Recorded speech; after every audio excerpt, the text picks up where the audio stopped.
Like I can see an otter out in the wild. Yeah. And like I remember they used to have cobras. There was no cobras. Got a timber rattler. I'm trying to think of the other poisonous. Got a cottonmouth that was pretty thick. But, the alligators, because it was cold, they were hiding out. Saturday would have been a good day for the alligators, and then the bears are still hibernating. Yeah. That's trash, brought to you by our friends at Mortgage Right.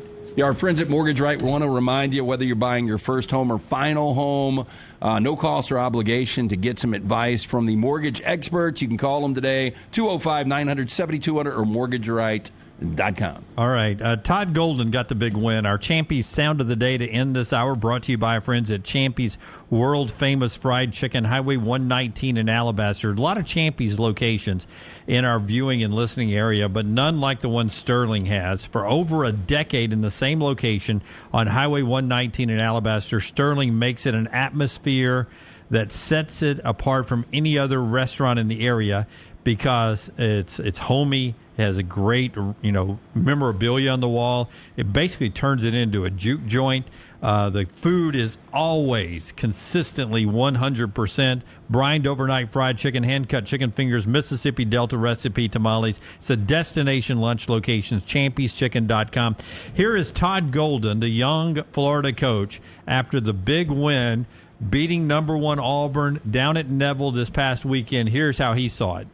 It's an incredible win for our program. I thought our guys were fantastic for 40 minutes tonight. We were able to withstand a little rush early in the game, which we knew we were going to see. And, over the last 36 minutes of the game, I thought we were just about as good as you can be in an environment like this. We took care of the basketball, limited their opportunities to run out and transition.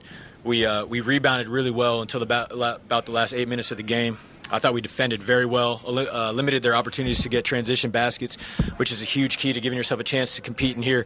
And as I told the guys in the locker room, to win a game like this, you got to step up and make some shots. We made 13 threes. We were 15 for 18 from the foul line, and our players deserve all the credit for this victory today. Well, I tell you what, if I was in North Carolina or in Indiana, or starting my own program today, age becomes a factor with the Bruce Pearls and Rick Barnes of the world. Nate Oates won that guy, too. That would be my targets from the SEC. And the unfortunate thing, the first thing people will think about is that stupid report that apparently got debunked in the Alligator or whatever. Yeah. But, that's going to hang over his head. I mean, Chris Beard would be in there, too, but I swear I think it'd be Oates one, that guy number 2. I agree, Brown. If he can keep recruiting Australia, Alex Condon, man, that guy plays side to side so smooth. Well, and he's right. They did hit big shots. But, to go on the road to Neville and to score 90. Yeah, you got to have a stud like Walter Clayton. 19 points, 9 assists, 6 rebounds. And big win for them. And played all 40 minutes. And this is a guy that was, we thought he was a little nicked up with the ankle. Midweek. No. They said him midweek.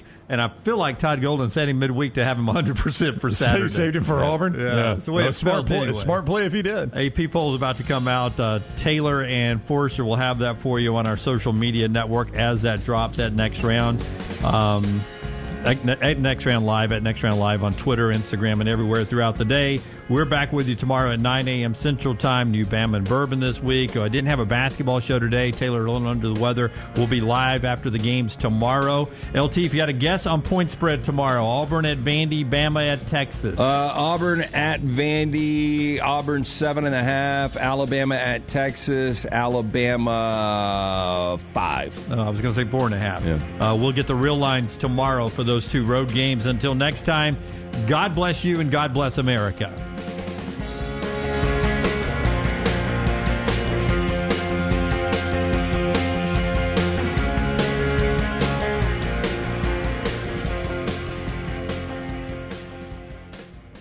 Happy football season. At the Next Round, we strive to make our loyal listeners feel like they're a part of the action all season long. My name is Emily Grace McWhorter, and I do that by bringing you along for any given Saturday in Auburn or Tuscaloosa. From pregame warm-ups, touchdowns that make you feel a part of the play, and everything in between, our goal is to make you feel like you're inside Bryant Denny or Jordan Hare. Follow along on our social media at Next Round Live on Instagram, X, and Facebook. Also, check out thebarnauburn.com and covercrimson.com while you're at it. Here's to fall Saturdays. Hang out with the Next Round on the go. Whether you're driving to work, running errands, sitting on the beach, or you just need a break from the real world, we can keep you company. Check out the Next Round, Mystery Fifth Hour, and our other shows on your favorite podcast app. We'll meet you there. Everything Next Round is on demand now in the podcast section. at nextroundlive.com. Jim Dunaway, Lance Taylor, Ryan Brown. Live from the Birmingham Racecourse Casino Studios, the next round, presented by Bud Light, is on now. Big guest lineup today on the Tuesday show. Stephen Pearl on game day from Nashville, next segment. Clay Travis, Scott Cochran, new head coach of West Alabama, will join us at 10:30 to talk about his journey back to coaching and to be the head coach. Gary Parrish at 11:45 to end the show today. Just a national college basketball guy from CBS, friend of the show, who wants to jump on and talk about what was a historic day yesterday here in our state. We joked about having 2 number ones in our state when the coaches poll came out. It ended up being that way. Bama's one of the coaches. Auburn, for the school record, 5th straight week, stays number 1 in the AP poll. We're headed to a 1 versus 2 matchup Saturday, regardless of what happens tonight, in 2 different polls. I'll say it like this. Did you ever think you'd live to see a day? No. So when was it? Auburn 98, Cliff Ellis's Chris Porter team that was number 1 at 1. Or did they ever get to number 1? I don't know if I they think did. we discussed that. They never got to number 1. We were surprised by that. Sports Illustrated cover was a 1 seed. Or I don't think the Associated Press ever got them to number 1, oddly. Yeah, so I was going to say that was the moment in time I remember Auburn basketball, like getting some national headlines. Mark Gottfried and Ronald Steele, what preseason? Weren't they number 1? Yeah, they got to number 1. They got to number 1, and I think immediately lost, actually. Yeah, I think it was preseason. I don't know. Anyway, not even get close on the timeline, and to have it at the same time right now, it's pretty amazing. Yeah. I mean, that's amazing. Well, in the AP, you've got 4 different SEC teams getting first place or getting number 1 votes. Yeah. And 4 in the top 5, 3 in the top 3 with a tie with Duke, and then number 5. Tennessee there. Insanity slide Texas A&M in at number 8, and we can look at tonight's schedule coming up in a little bit, and you see what we're talking about in the SEC. But, I mean, you're looking 1, 2 in the rankings. I'm sure it's happened for Duke in North Carolina. I'm sure it has, but how often? I mean, that's Duke, North Carolina. Yeah. That's Duke, North Carolina business there. That's basketball. That's Tobacco Road business there. I don't know if we've ever grown tobacco on the road between Tuscaloosa and Auburn. Yeah, we've probably seen it with Purdue and Indiana. Maybe. Wake and Duke, maybe. Wake? Yeah. Yeah, I guess so. Back in the yeah, I mean Randolph Childress, Tim Duncan, Randolph Childress days. Those were Dave Odom. I mean, he had it dialed in. Yeah, I think they were a number 1 overall seed at one point. I'm just saying this is. It's hard for me to call that a rivalry, though, Duke and Wake. Memphis, Tennessee, do you think they've ever been There one, was too? that big one where Pearl was still at Tennessee and Cal was at Memphis. I remember that being a big deal game. Yeah. I'll go back and look at that one because that was one of those. It was, I think, an ESPN night game, and it was in. It seems like it was during conference play. Like, why would they have been playing Memphis during conference play? It seemed like the game was in Memphis, though, right? It was. No, it was at the Pyramid or at FedEx. I'm not sure if they were at FedEx. Yeah, it was a good rivalry for a minute. I'm just trying to think of in-states where you might have had this situation where you had a 1 versus 1. St. John, Syracuse? Maybe, back in the day. The Big East was so dominant. Washington, Gonzaga? I would go more Syracuse, Georgetown. I don't think Washington was that good. No, but I'm talking about in-state. Yeah. New York, in-state. New I'm York. sorry. Yeah, I'm sorry. I would say this. Washington was the number 1 overall seed at one time. You don't remember that? Were they Lorenzo really? Romar, yeah. I don't remember that. Yeah, I do. They were the overall number 1 with Romar? Mm-hmm. They were overall number 1? Yep. Who was their stud player? At that point, I'm trying to remember. But they were quickly, I think they were an 8-9 upset them, I think. Yeah. More on that later. Field of 68 put on a new bracket today, and I am convinced I'd rather be a 2 seed than a 1 seed. But now, Charlie thinks it's cheesy that any of us apparently that you and the TNR page, I think I tweeted this as well, you could call this 1 versus 2 or 1 versus 1. I don't know why that would be corny. There are literally 2 polls, and Alabama is 1-1 and Auburn is 1-1. I don't know what is corny about that, but Charlie can check his vegetables. I'm corny a lot. I'm not. Yeah, I mean, we've done far cornier things than that, but I mean, they are literally both ranked number 1 in a respected poll. One is done by the coaches, and one is done by the Associated Press. Michigan State, possibly. Maybe that could get in there. But what is undeniable is that it's the first 1 versus 2 matchup in SEC history for men's basketball. It's never happened before. Wait, how is that possible? Well, because you've always had Kentucky in a gap or Florida in a gap. So a conference game that is 1 versus 2 has never happened. In men's basketball, it's never been 1 versus 2 for an SEC game ever. That is random. That is hard to That is believe. from Chuck Dunlap, who writes the historical pages of SEC sports. I trust Chuck in this. Do you think that's possible in any conference in football? Well, we've done it in football. In Yeah, I the know we've done the SEC. No, I know that. I'm saying, that there's one that I would hasn't done assume it? the Big Ten. We've had one of the Big Ten. I would say Michigan, Ohio State, I think, has done that. Yeah. I would say the ACC, but randomly, wasn't that Virginia Georgia Tech think game so. a 1 versus 2? I think it was. Of all the games, it could have been 1 versus 2. I think that Virginia Georgia Tech game was 1 versus 2 that day. And Big 12, you had Texas, Oklahoma. Yeah. Oh, yeah. Or Oklahoma, Nebraska back in the Big 8 days. Yeah, so I think it's been done in every conference in football. That's hard to believe in the SEC. We know Texas, Arkansas, and the Southwest Conference was back in the day. I would imagine USC and Well, the Pac-8 days, I mean, Washington was really good. yeah, Maybe even some of these Oregon teams that came on under Bilotti into Chip Kelly. yeah, with USC and Yeah. Pete Carroll and those guys. I would just feel really confident that you've seen it. Of course, I would have bet any amount of money that we've seen this at least one time in the history of the SEC. I am stunned by this. But you as got I to pair think, it up, though, right, Brand? You got to find I know. that writing partner. I mean, you got a number one. I mean, Kentucky's been number one 1,000 times. Well, that's why I'm just surprised that you didn't have somebody else, whether it was Florida or Tennessee or Alabama, somebody slipping at number 2. So in the AP poll, Auburn number 1 for a school record 5th straight time. They don't drop after losing at home. 12 quad 1 wins. They're on the road tonight at Vandy. Alabama number 2 in the AP poll on the road at Texas tonight. Let's hear from the coaches. They talked yesterday. Cut 1, Tyler. We'll start it off here in our sound of the day, which is brought to you by our friends at Hemphill that bring you the lock of the day. LT, tell us about Hemphill. 205-229-2090. That is the number you need to call. Of course, locks will be up today. College basketball, the NBA, coming off a 3-4, so a little bit of a downer after a big Super Bowl Sunday. The lock always brought to you by our friends at Hemphill Services. Trust the name Birmingham has trusted since 1954. For all of your plumbing, heating, and cooling issues, any of these arise in your home or business, they are ready to serve you. Call Adam, Chad, Andrew, the guys there.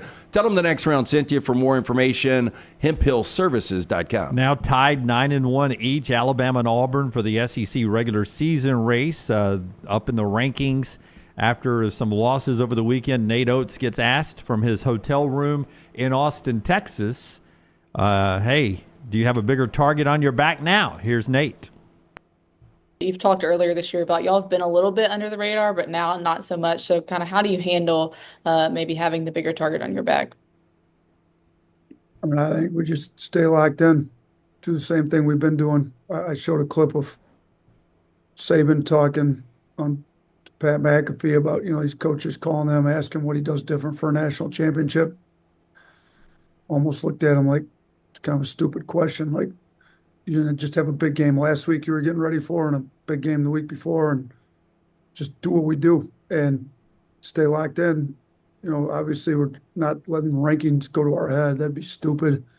So we got to keep these guys preparing for Texas as if it was a national championship game. And then you get your reps prepping for big games all year. And at least with us this year in the SEC, there's no bad games. I mean, this is a great game. They're really talented. There's,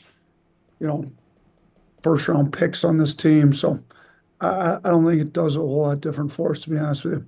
Yeah, so here we are with the new rankings out, and Alabama's on the road at Texas, and Auburn's on the road at Vanderbilt. Sounds like a trap game. I mean, both of these before that big showdown on Saturday.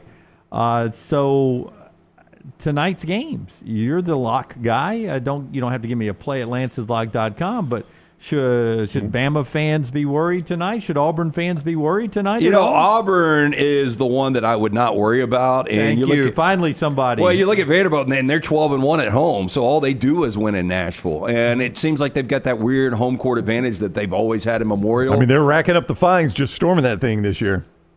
But Alabama's the one that needs to worry. I believe. I mean, they're catching or they're giving up 3.5. Texas has lost 3 or 4. It's not a great team, but you've got really good players. Trey Johnson is really, really good. Guy can score, capable of going for 25 or 30. I think this is a tricky game for Alabama. It sounds like Groundhog Day. It sounds like we say this about all these games. Yeah, any road game is a But before this hyped situation. up 1 versus 2, this is the game you got to worry about. Well, Texas can score some points. They can turn you over. And Brownie and LT, both of you, it seems like this is a Texas team that they need this for their resume. This is one of those, we don't go must-win games in February, though this is the time we're starting to get to must-win games. But for this Texas team, this is one that if they don't want to ever be on a bubble, this is one this could be a resume builder, easy selection Sunday for them at home. Well, and that's the problem when you're like, I'll give you a great example of the way this is playing out in real time right now is Kansas State. Kansas State has been a pretty bad team most of the year, or a pretty average team most of the year, and all of a sudden they've put it together and figured it out. Well, they're starting to pick off. They've already beaten Iowa State. They've now beaten Kansas. They know my path to the tournament is to pick off the Houstons and the Kansases and the Iowa States of my conference, right? Well, anybody that's a bubble team, anybody that is a bubble team or close to the bubble in the SEC, their path to the tournament is going to be to pick off Alabama or Auburn or Tennessee or Florida or Texas A&M. Right. I mean, that's your path to the tournament is start stacking those wins when you can. And that's what is going to – I mean, you're going to be everybody's Super Bowl moving forward if you're Auburn or Alabama. And when you're playing a conference game, that is going to be a lot of teams' path to the tournament is finding that win. Well, and look, Texas, I mean, fact of the matter, I think they're 2-6 against ranked teams this year. They've had a lot of opportunities. They just haven't taken advantage of the opportunities. But they still have a lot in front of them. When you look at Alabama tonight, they've got Kentucky coming up, and they've got Mississippi State. So they've got 3 more opportunities at ranked teams. I don't know. Do you guys think Texas gets in? I don't think they do. To the NCAA tournament? Yeah. I mean, they're 31st. Go ahead. They're 31st in the net right now. Yeah. I mean, that's right there with Louisville, with Mississippi State, with Creighton, with UConn. All those teams are in. On Lenardi's latest bracket sheet, these are the SEC bubble teams. Arkansas is the first team out, or one of the first teams out. 43rd in the net. Vanderbilt's an 11 seed right now. Georgia's a 10 seed. 42, 34. Oklahoma's a 10 seed. And Texas is a 10 seed. Those are the teams. Everyone so else, it's dicey. Everyone else is in the tournament. Yeah, you got to finish strong. Yeah, Mississippi State up is in the tournament. Yeah, you don't have much behind you, Lance. Yeah, you don't have a cushion. I mean, Texas isn't going to get 20 wins. 20 wins. Remember when that used to be kind of a barometer? It's not anymore. But you've got to win some of these games. Well, I mean, you really don't. I mean, Oklahoma right now is a 10 seed. They're projected to finish 7-11 or 6-12 in the league. And right now there's a 10 seed. Oklahoma? Yeah. And they're 44th in the net. I mean, they're behind all those teams you mentioned that Lenardi had them in front of. This was the ACC hate back in the day. Yes, it was. They would have a team that would be 4 or 5 games under 500 in conference. They would get in. Everybody would say why. Was because of the difficulty of the regular season and because of all these quad one opportunities. Give me cut forward, Tyler, after Brownie tells you about our friends at Image Craft. You told us about them yesterday. Man, this is so important. If you run a business that prints all the time, you need a plan. That's why I tell you about Image Craft off printed paper right here, because it is what they do, Jimmy Dunaway. If it's a small printer at home, a fleet of printers at the office, Image Craft can take care of you. ImageCraft.net is the website.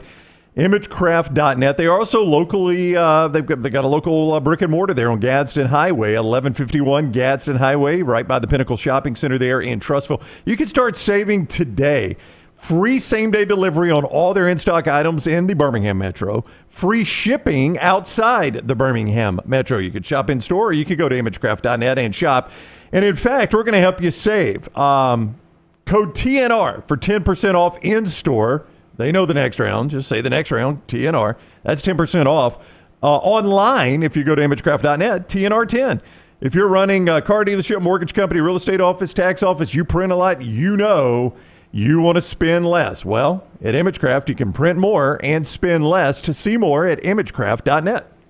If you're not an Auburn fan, you may not know this, but I happen to be friends with an Auburn fan. And You play golf with them, right? Oh, yeah. But also, I would do a show, the basketball show with her. Oh. And this city that Auburn's playing in tonight is called Auburn North. I don't know if you know that. I don't know if they make T-shirts never heard that. in Nashville, but it's Auburn North. I cannot. I've literally never heard that. Is that really a thing? Oh, yeah. It's Auburn North. Have you heard this? I've never heard it called Auburn North, but I really can't begin to tell you how many Auburn fans I've talked to that are making this trip. Yeah, it's it starts with the Greater Nashville Auburn Club.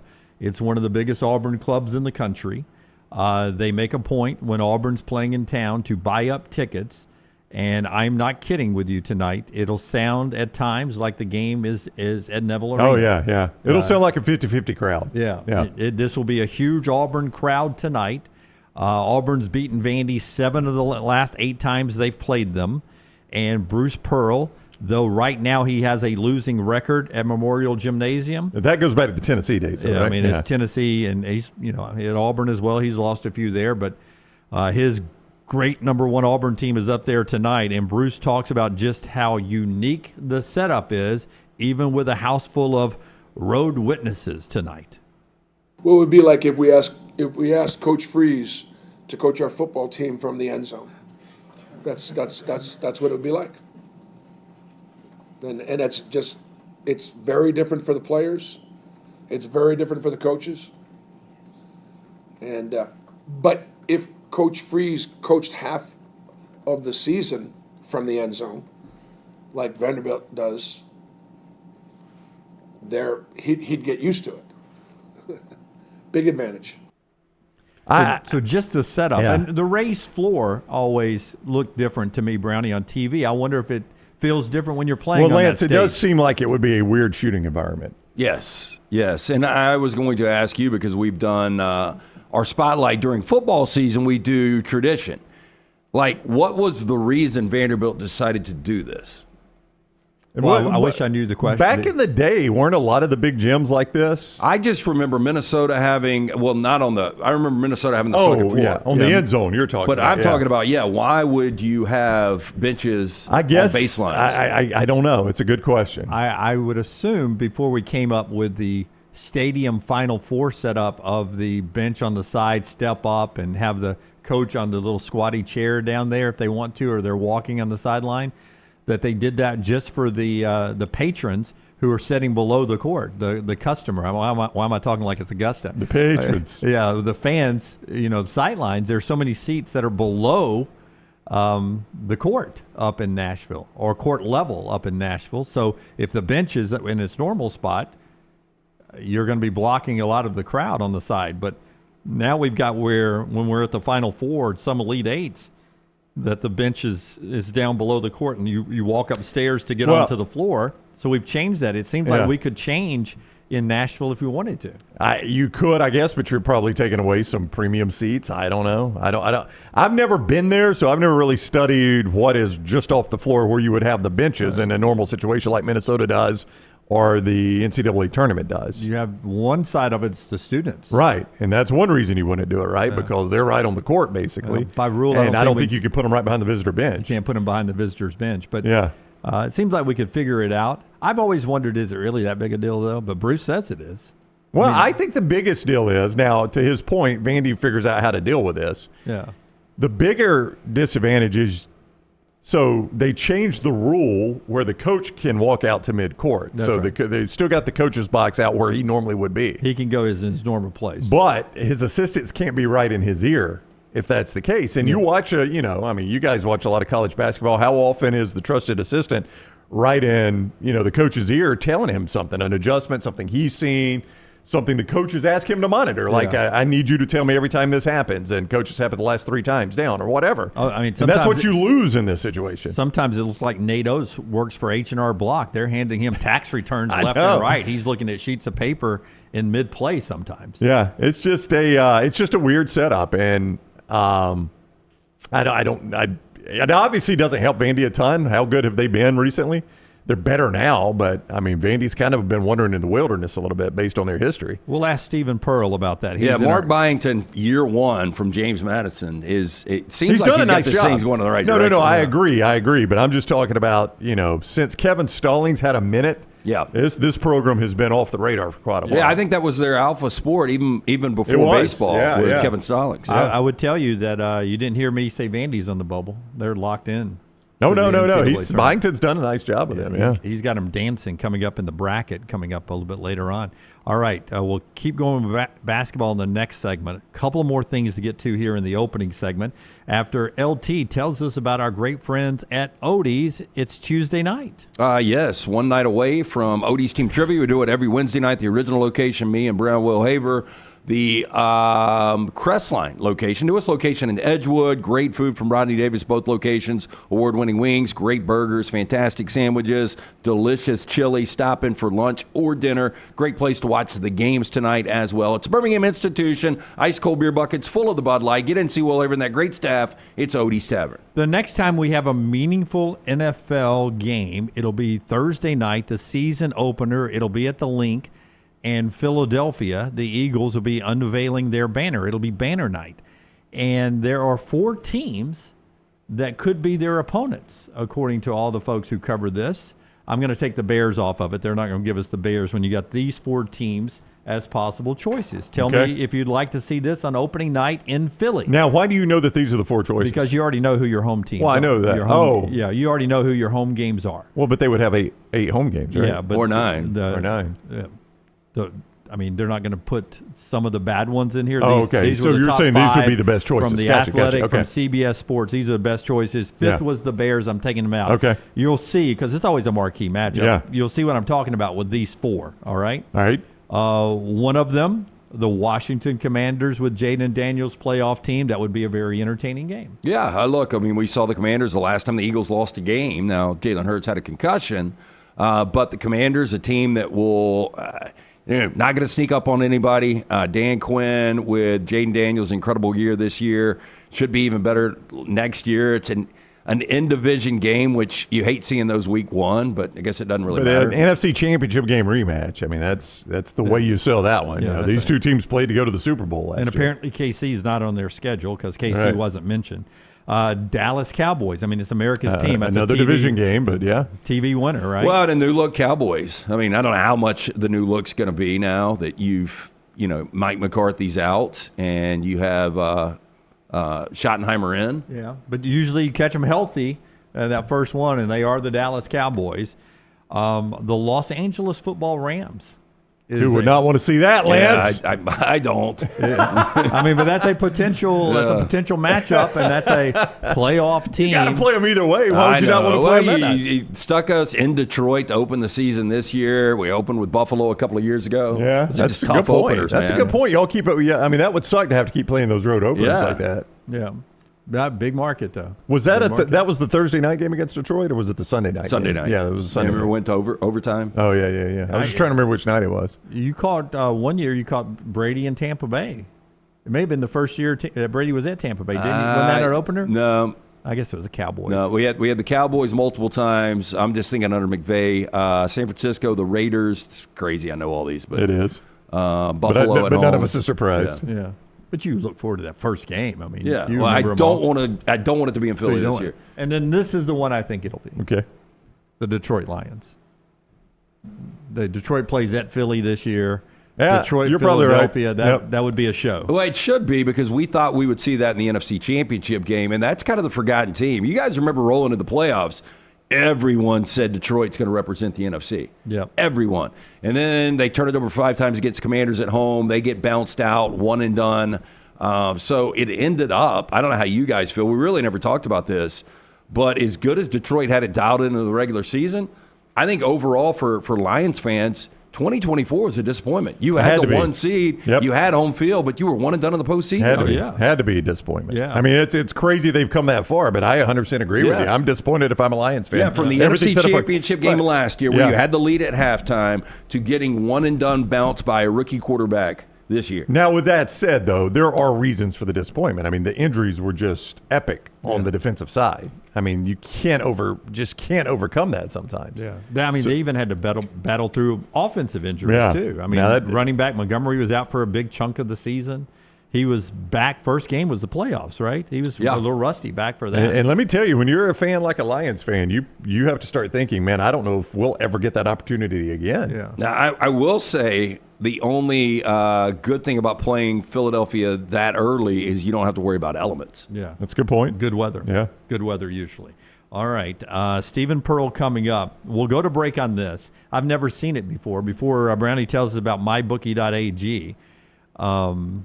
By the way, I know I didn't play the Super Bowl. I almost hit a SWAC parlay last night. SWAC parlay. Let's tell me about it for the show. I did 14 moneyline SWAC games last night. Hit 3 of them. The only one I missed was 5-5 Alabama State.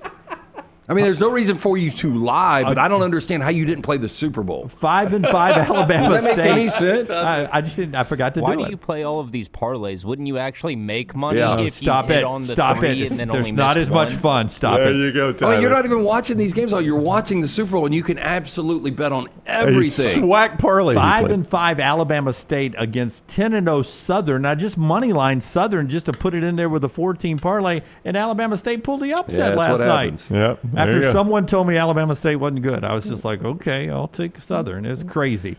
But last night, I've never seen this before. This was the plan last night by ESPN. After they jacked up Auburn, moved Auburn, number 5, upsetting number 1 off main ESPN and put them on ESPN2 to show me Luka and LeBron sitting on the bench Saturday. They had it planned last night, Baylor at Houston, that at some point early in the second half, they were going to flip that to ESPNU and ESPN News off main ESPN and show me the tip and the whole game of Utah, who's horrible, and Luka and LeBron playing together. And half the poker room I was in last night was like, oh, yeah, I'd rather watch Luka and the Lakers.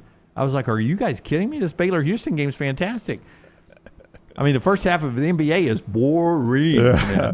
Boy, I guess America wants to see Luka with the Lakers. So Luka debuted last night. They've gone to great lengths to show it. He was shaky. Lakers win going away. We had them. Atlantislock.com. 132, 113. He only played 24 minutes. Yeah, I think he's going to be fine. Yeah, shaking the rust off. LeBron had a Did big somebody night. at Poker Night tell you that Alabama State was going to win this game? Or No, I was just doing my research. I look at the standings. That's in-depth research. MyBookie.ag. When does that ever happen? When does 5-5 beat 10-0? Tennessee, a 3-point favorite at Kentucky tonight. Florida, a 1-point favorite at Mississippi State. Auburn, a 9-point favorite as they take on Vanderbilt. UAB, a 2-point favorite on the road at Eastern Carolina. The Alabama Crimson Tide, as it says right now, and this has been everywhere, they are a 4-point favorite on the road at Texas. Georgia at Texas A&M. Georgia is an 8-point dog. You can play all those games I just mentioned at mybookie.ag. Code next round in the sportsbook section there at mybookie.ag to get a 50% sign-on bonus up to $1,000. That's right there when you use code next round in the sportsbook. When you go to the casino side, code TNR Casino gets you that 300% bonus up to $2,000. All right there at mybookie.ag. Bet anything, anytime, anywhere. Mybookie.ag, code next round, and the sportsbook, code TNR Casino in this casino. Bet anything, anytime, anywhere. Mybookie.ag. Stephen Pearl is next. Take the next round anywhere you go with official Next Round gear. Buy yours today at nextround.store. Things fall apart. There's even a book about it, but that doesn't mean you have to break the bank to fix them. Ryan Brown here for the Next Round. Our friends at Mortgage Right have a new renovation option that will make repairs and other home improvements easy. If you've recently purchased a home and find yourself short on cash, or you're looking to buy a fixer-upper, Mortgage Right's renovation loan program can help you spruce up your space. Repairs can be made to your roof, plumbing, flooring, and more with the help of top-notch mortgage professionals. So get your fix by visiting mortgageright.com/TNR. NMLS 2239, Equal Housing Lender. Storm season is here. Make sure you have a plan of action in place right now. Greg from Pell City and Storm Restoration Roofing should be your first call when storms hit. Insurance companies love working with Storm Restoration Roofing because of Greg Nelson's name and reputation in the industry. When storms hit, call Greg Nelson. He's local, 205-542-3531. He's the home of the free no-cost roof inspection. Greg from Pell City on Facebook, 205-542-3531. It's Storm Restoration Roofing.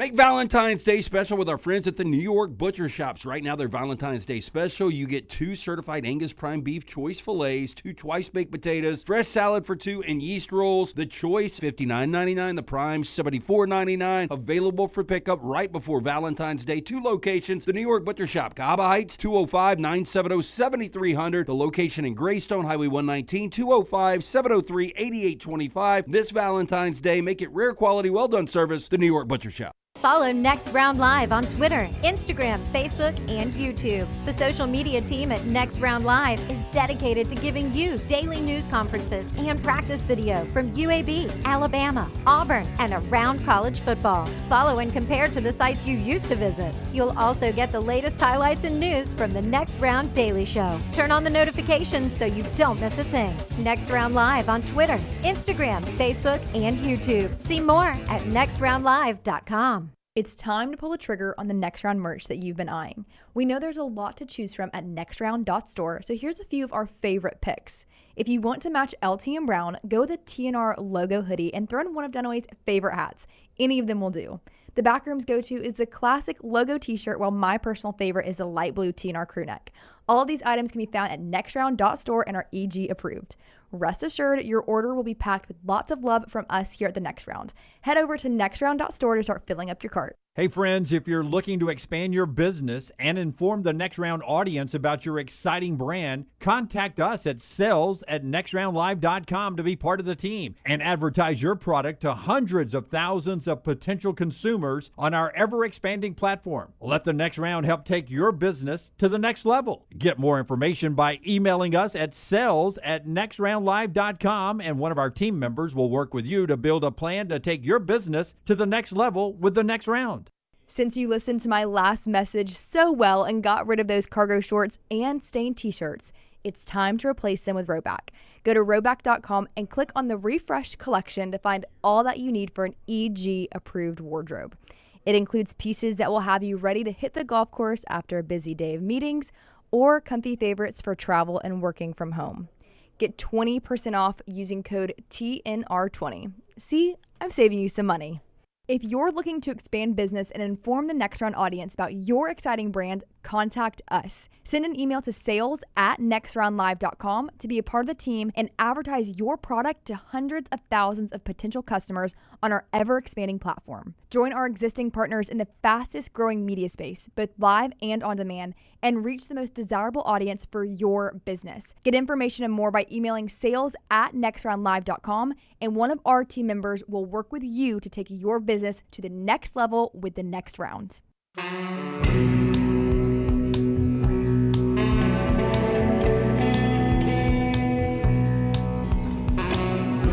Auburn North tonight in Nashville. Nashville Auburn clubs up there. They'll be packing into Memorial Gymnasium, where Vandy's already beaten Kentucky and Tennessee on that raised stage floor there in Nashville tonight. But it's number 1 Auburn, 21-2, 9-1 in the league, taking on Vanderbilt, and we get a chance to talk to the man, Stephen Pearl here. The associate head coach of the Auburn Tigers joins us from Music City. What is up, Coach? How are you this morning? Doing well, guys. How are you guys? Doing well. Thanks a lot. I know Saturday was a tough day for you guys, but that's a dang good basketball team, and there's a lot of familiarity there. I don't know how that plays into something because it cuts both ways. You are familiar with Todd. He's familiar with you guys, but that is a thing in a game when you guys face one another, I would imagine. I mean, not as much as you may think. I mean, Okay. they're obviously just a really good basketball team. 20-3 on the year, and that's a Final Four team, and obviously you never want to drop games at home. But, in those environments, it takes special to win games like that. And, I thought they played one of their best games, if not their best game of the year. And, that's what it takes to win in tough environments. I mean, their bench played really, really well. I think their bench came in and they made 5 threes, and all year they've made 11 total threes in SEC play. So half of their threes came in one game. So that's what it takes to win on the road. And, credit to Todd and their staff. Like, they played like a desperate basketball team, a team that has 3 losses in SEC play, and they played like they had to come in and win that game. And our guys didn't. And, we didn't do a good enough job as a staff of really telling our guys that, listen, they're going to come in here, fighting for their lives, and we got to continue to do the same if we're going to win these games. So, they did a really good job. They stepped up, made big shot after big shot. We didn't do a great job defensively of kind of doing the things that we needed to do that we felt like were going to be effective against Florida. And you go back and watch the film, and the times we did do them, it worked. But then the times where we just had mishaps and, we didn't do the things that we needed to do, whether it was impacting ball screens or, giving help off of certain players or not helping off of certain players, they burned us for it. And that's what really good teams will do. Do you believe in, not a needed loss, but a good loss sometimes? You've won 14 straight. BP kind of brought it up last week. Hey, look, we're going to lose a game. We might lose games moving forward. He said he kind of felt this one coming. I mean, is there something you can take out of a loss and, recalibrate and get another winning streak going? Yeah, I'm not of the mindset that you need a loss to do anything. I hate that that whole sentiment. That drives me crazy. No, I think that's what losers say. I think we've learned just as much from winning games as obviously we're going to learn from losing to Florida. I think every game you have to take as if it's a must win. So I'm not of the mindset that I agree with BP. We knew we were going to lose a game at some point. The league is too damn good to not lose a game. We're playing Vandy tonight. Vandy's beaten 2 top 10 teams in this gym. They're 14-1 at home. We could just as easily lose tonight, but it's I don't think you have to lose a game to be able to recalibrate and lock back in. You can learn just as much from winning games as you can from losing. Now, obviously, our guys are going to have to, lock back in and, refocus on a few things that, we learned from the Florida game as to why we got beat. And especially against the best teams on your schedule, you can get away with some of these mistakes, against teams that you're supposed to beat. But when you play against, a Final Four caliber team like Florida, or you play against a team on the road like Vandy, who's so good at home, or you play against teams like Tennessee or Alabama or Houston or Iowa State or Duke, you can't have those mistakes and expect to win those games. So I think every game is a great learning experience, win or loss, but no, I'm not of the mindset that you have to lose these games to learn from them.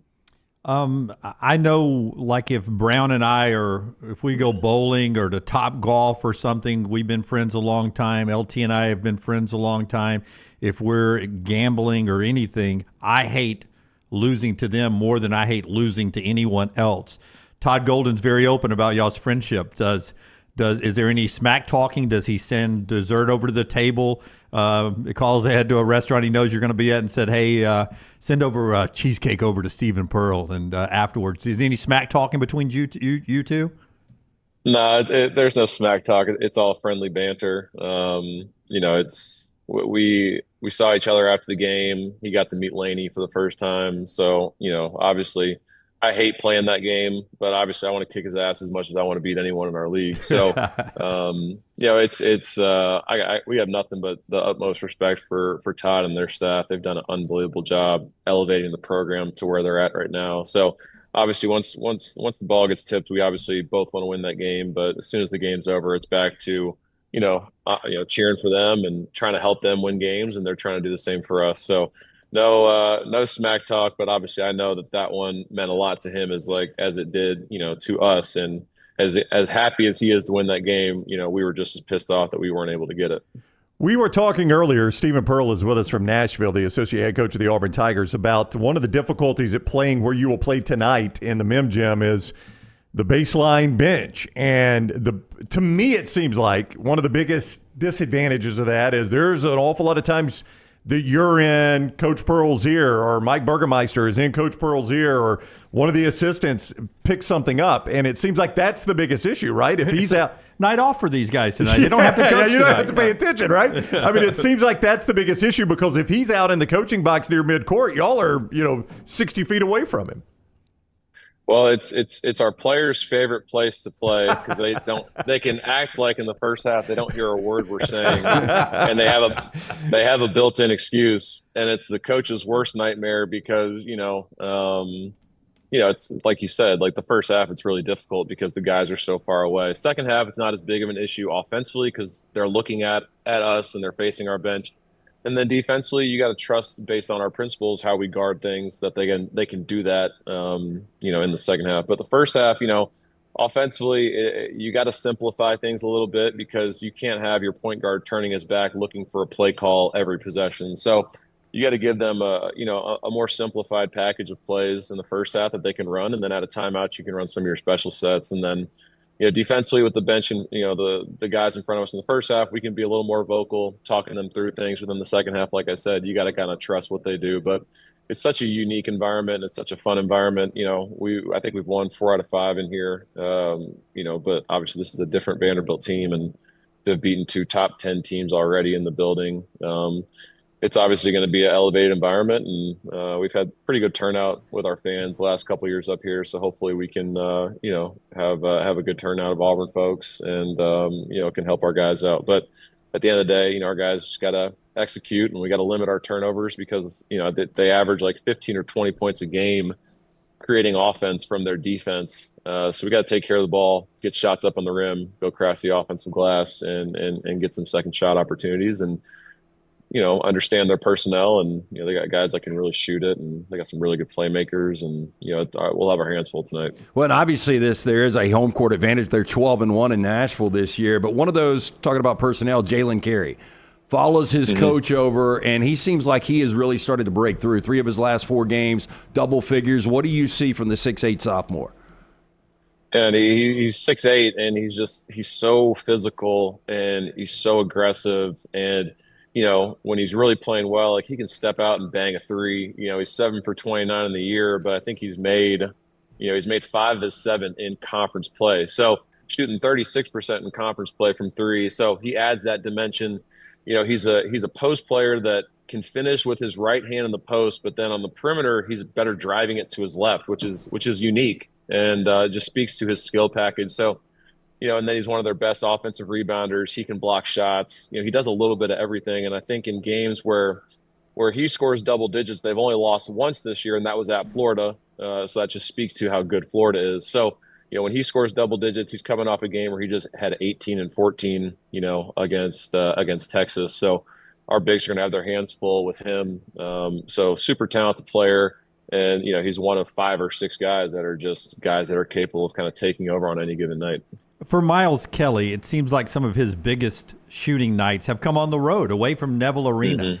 What does that say about his ability to shoot outside of the home gym? That's a rarity, that sometimes you can shoot better on the road than with a familiar background. Yeah, I mean, Miles is just, I said this before, and it doesn't get enough pub, but like Miles Kelly has sacrificed more to come to Auburn than any player on our roster, just in terms of, his shots, his usage, the things that he was being asked to do at Georgia Tech last year.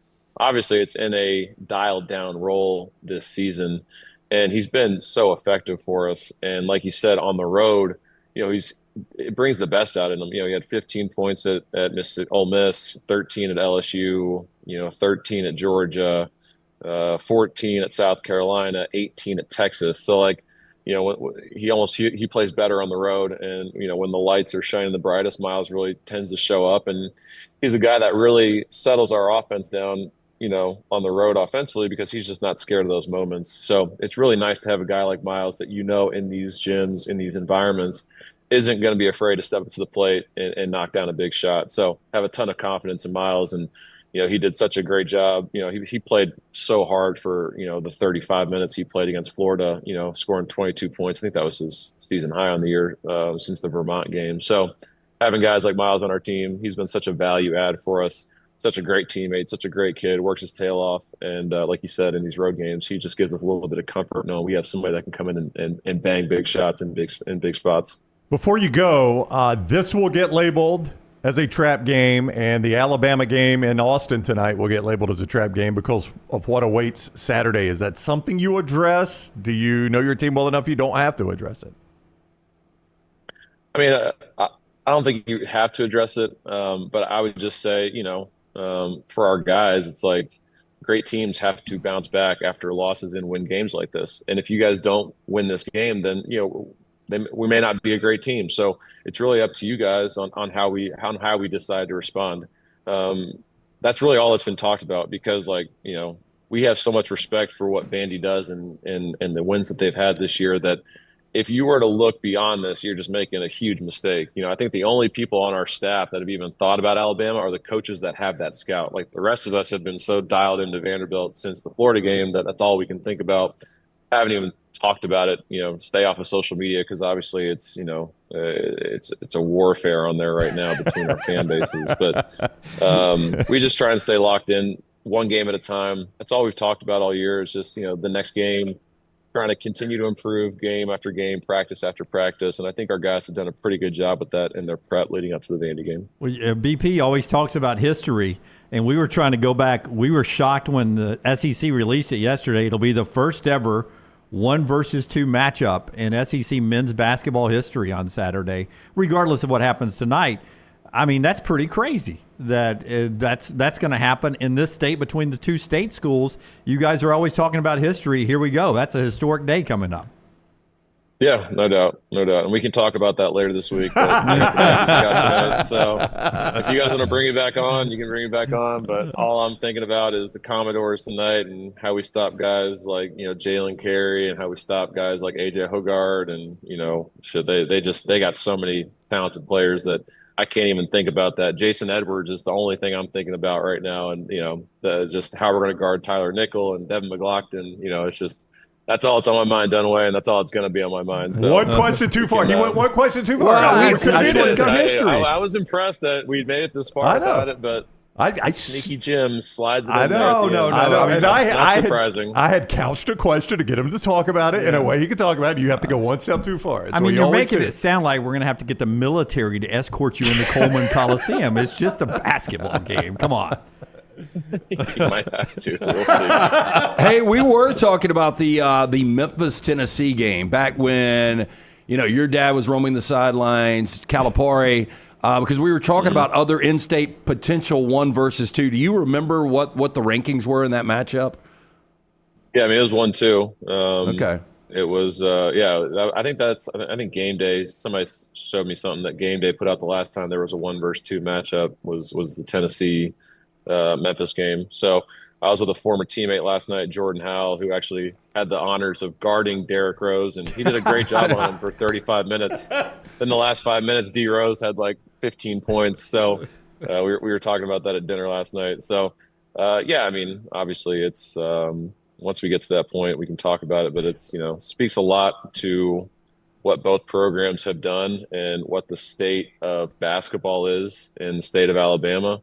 It's incredible, and it should obviously be celebrated because, who knows when the next time this will ever happen, if it does happen again. So, both staffs and both programs have done a great job elevating the expectations of their programs to where we're at right now. And, if we can both handle our business tonight, obviously that sets up to, probably the game of the year on Saturday. All right. Stephen has agreed to come That's as far as I'll go. I know. That's it. But you did agree to come on Thursday or Friday, right, to talk about it. So that's all that matters. Sure. Okay. All right. Fine. I mean, honest to goodness, I feel like we're at the United Nations now. That was such a diplomatic comment. No, he's good. Hey, good luck tonight against Vandy, and we look forward to seeing the game tonight. Always fun talking to you.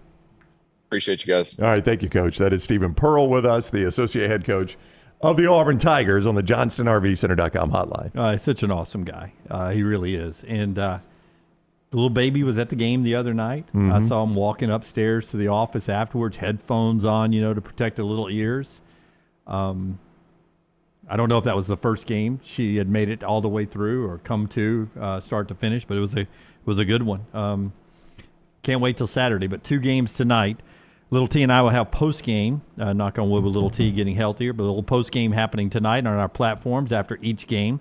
After the 6 o'clock games, we'll get to those. Auburn and Vandy, 6 o'clock on the SEC Network. Alabama and Texas, 8 o'clock on ESPN. We'll go after the Auburn game and after the Alabama game tonight. Show being brought to you by our friends at New York Butcher Shop. Man, that butt we got from your butcher so big that we actually threw a little bit of it. Do you like big butts? I like big butts. And I'm not going to lie, I really like the New York Butcher big butts. Just great food. Hey, Valentine's Day is coming up. Is Valentine's Friday or Saturday? It is The 14th. Yeah, Thank you, Jim. Scott Thank says you. Friday. Friday is correct. Yes, it is Friday. So here's what you need to do. Valentine's Day special from Jim and the fine folks at the New York Butcher Shop. Here's the way it works. 2 certified Angus beef choice fillets, 2 twice-baked potatoes, fresh salad for 2, yeast rolls. You can get the choice, $59.99, the prime, $74.99. You can pick this up tomorrow, Thursday, or Friday. Both locations. Cabo Heights, call 970-205-970-7300. The Greystone location, 205-703-8825.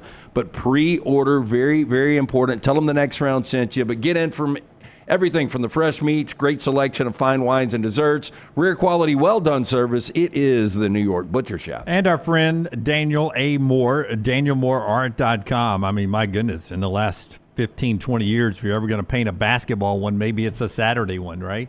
Just as 1 versus 2 or 1 versus 1 if you want to be corny. However you want to do it, just go ahead and paint it. That they're both tipping off. Just put the tip off on there, 1 versus 2 in each pole. But he painted the legend as well. You can get the details of everything Daniel A. Moore does and has done and will do at DanielMooreArt.com. DanielMooreArt.com, the legend's a tribute to Coach Nick Saban and his 6 national championships. You can pick up that, calendars, and great works from yesteryear. Check it all out online, DanielMooreArt.com, DanielMooreArt.com. You know, we're caught up in Auburn and Alabama being 1 and 2, and that big showdown coming up this weekend. But tonight in the SEC could be one of the historic upset nights in the history of SEC basketball. You have number 1 Auburn on the road, number 1/number 2 Alabama on the road. You have number 3 Florida on the road at number 22 Mississippi State. Yeah.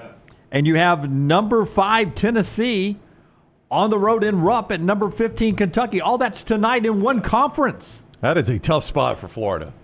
That's a tough spot for Florida to come off that win at Auburn. And you saw their celebration. You were there. You saw the celebration after the game. I'm not going to say they celebrated like confetti was falling, but they celebrated that win. That was more than, and you should. Yeah, and even outside of that, I mean, Mississippi State's just a really good team. Yep, I mean, that's a tough spot for them. Yep. Todd Golden. Yeah, there's a reason they're only a 1.5 point favorite. Todd Golden will earn every single dollar they pay him in that game. Got to get them back down and go to the hump. Oh, I know. Like Lance said, crazy. Even if you weren't coming off an upset over Auburn, it's a tough spot. And then Lamont Butler's back for Kentucky. It makes them different at home to Tennessee tonight. So there you go. 4 of the top 5 teams in the country on the road tonight. If I said, give me how many of those teams are upset tonight, outright losers tonight, how many would you say? Mississippi State, Florida, too tough. I think Auburn's going to win. I do kind of like Kentucky. So there's potential for 3, you're telling me. 3 of the top 5 teams I in the think country. Bama and Florida, I'll say one of those 2 loses. I will say Tennessee loses. So 2 or 3 of the 4 top 5 teams in the country in this massive, nothing but tough game conference could go down tonight. Hey, Georgia's only a single-digit dog on the in road College Station at Texas A&M. Yeah. I left that one out. That's a game tonight as well. Right, I mean, that'd be a significant upset. I mean, poor Wednesday night.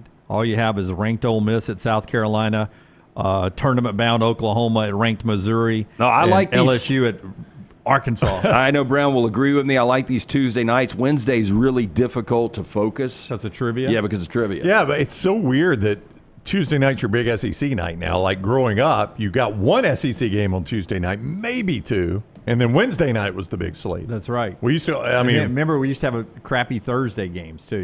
One game on Tuesday, Wednesday, and Thursday. Yeah, but you used to have a sucked. crappy SEC Thursday, Friday. The slate is not good in college basketball. It is not. It's Sunday, Friday. Thursday, Friday, now, Sunday. The Big Ten has started throwing a game on Friday night. Oh yeah, you'll have 1 or 2 quality, Yeah. but outside of that, and it used to be a big Pac-12 night on Thursday night, but your Saturday, Monday, and Tuesday slates. And Wednesday slates. Well, Dunaway was telling me, I did not realize this, that St. John's and this is Sunday, yeah. Creighton, no, it's not Creighton. Who do they got? Creighton. Is it Creighton? St. John's Creighton is Sunday. I thought that Creighton, was a Saturday St. John's, game. Madison Square Garden, 2 o'clock FS1 on Sunday. Yeah, that's a good Sunday game right there. Yeah. Why is it on FS1? That's why I'm asking. Yeah, what is Fox showing? Yeah. Well, what are they showing? All right, one more big football story before we get to Clay Travis at the top, brought to you by our friends at JohnstonRVCenter.com, JohnstonRVCenter.com. I-65, exit 304 in Coleman, 334 in Decatur is where you find our friends at Johnston RV Center. You know, Nick was letting us know right now that big RV show, and you could take, and it's in Birmingham, by the way, the BJCC, but you take advantage of the deals on the lot.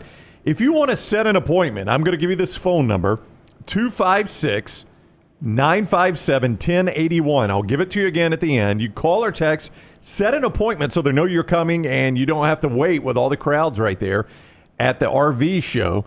It is Johnston RV. They've got great deals right now on all their RVs. Anything that you can get at the show, you can also get on the lots. I-65, exit 304 in Coleman, 334 in Decatur, JohnstonRVCenter.com. Here is that phone number again. If you want to make an appointment and skip the line there at the RV show, 256-957-1081. If you missed that, hit us up. I'll get it to you. 256-957-1081, JohnstonRVCenter.com. What rare air Devontae Smith is in now. He's only the 5th player ever to win the Heisman Trophy, a national championship, and a Super Bowl. 5th player ever to do that. Well, is he maybe the first to score a touchdown in the national championship win and the Super Bowl win? Wow. Maybe so. Yeah. I mean, you add that to the list, I bet he's the only one. Use your head on this one. Here we go. These are the other 4 guys to do it before Devontae Smith. Tony Dorsett. So I'm sure he scored. I'm sure he scored one of the national championship. I'm sure he scored one of the Super Bowl. Yeah. Marcus Allen. I know he scored one of the Super Bowl. Yeah. Yeah. Charles Woodson did this. He was a Heisman, a Natty, and a Super Bowl champion. Yeah, probably a no on the touchdowns. Probably, yeah. And Reggie Bush.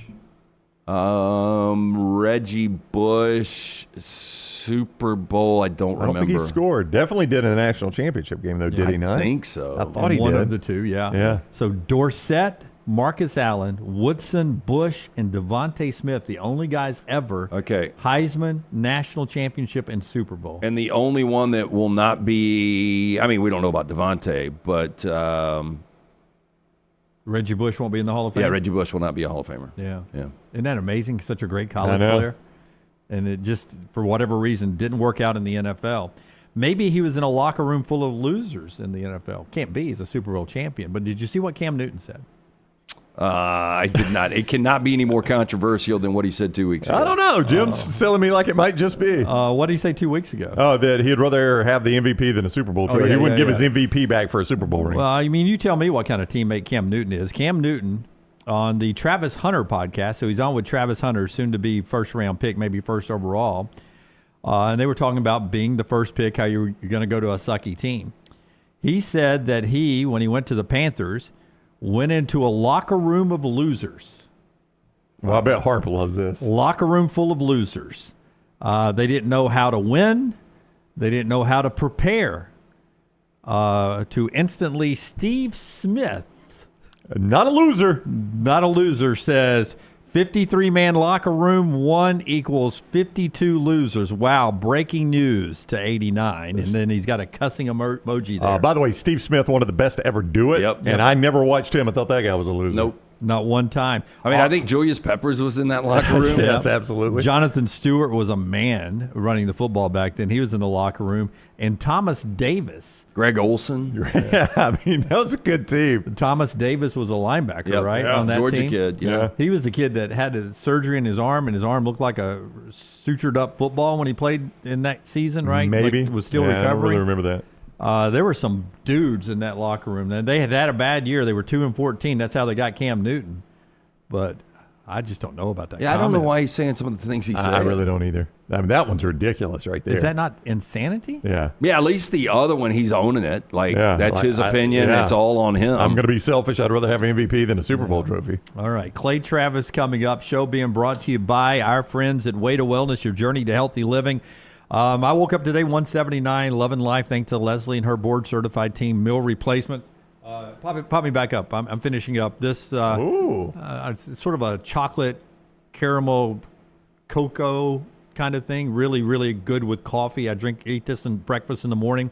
meal replacement protein bars there. High protein is the way to go. You can do that. You can do injection therapy, a lot of different ways to control your blood pressure, cholesterol. It's all with Leslie and her board-certified team, planforme.com.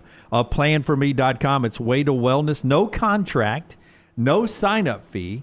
And that first consultation is absolutely free. So get more details right now. Planforme.com. Planforme.com. It's way to wellness, your journey to healthy living. Call the Next Round now at 205-734-0923.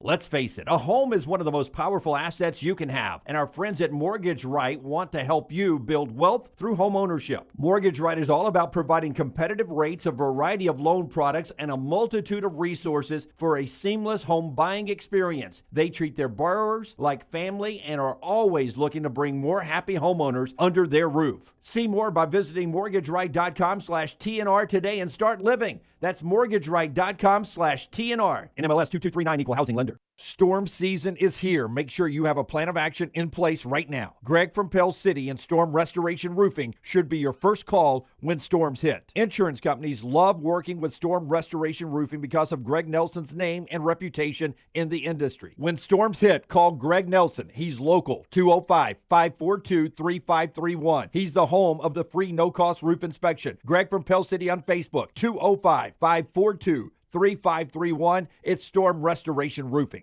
Hey, Lance Taylor from the Next Round to tell you about one of our favorite places for breakfast, lunch, and dinner. That is Hamburger Heaven since 1982. Hamburger Heaven has been serving Birmingham's best hamburgers, cheeseburgers, French fries, hand-spun milkshakes, and sandwiches made fresh to order. All of their ingredients are fresh and prepared daily. This includes their beef, always fresh, never frozen, hand-pattied each and every day. For breakfast, lunch, or dinner, visit any of the 4 locations, Highway 280, Irondale, Gardendale, and Homewood.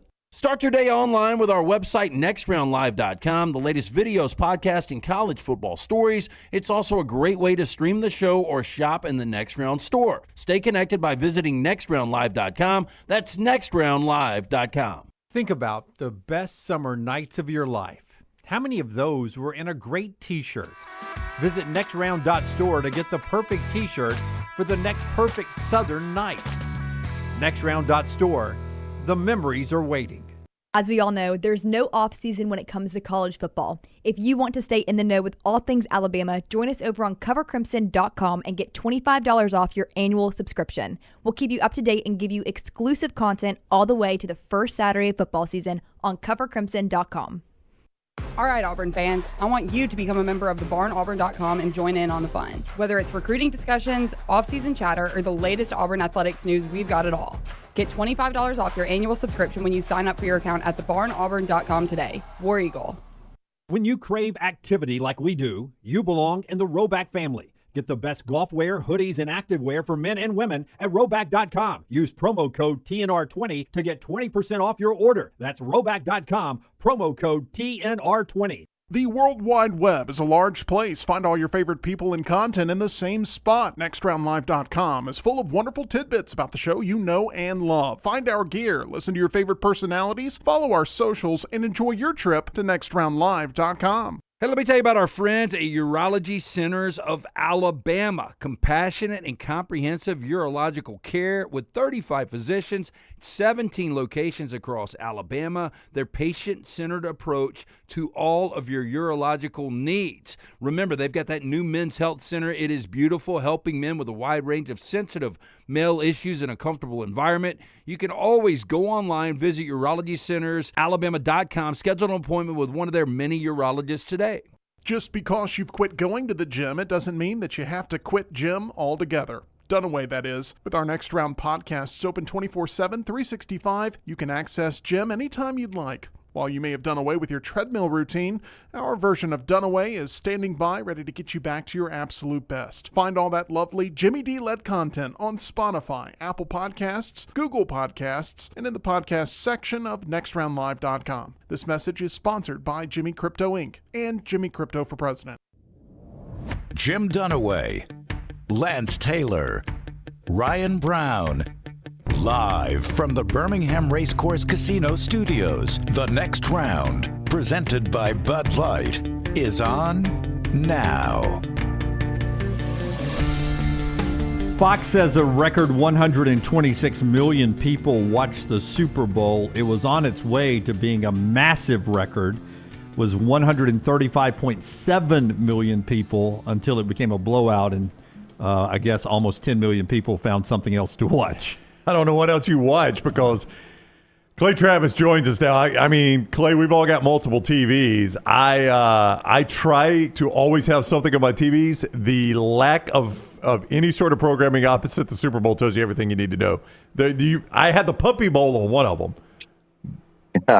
I think a lot of people go to bed, honestly, or just start getting the kids ready for bed. And when the game's not that close, dad and mom, kind of say, okay, time to start to wind down a little bit. I've always thought the Super Bowl counting was kind of a mess because so many people go and watch in big groups, Super Bowl parties. They've always, I think, kind of undercut the number of people that are watching, but they've done a better and better job of counting. So I think that's partly the reason we're getting new records.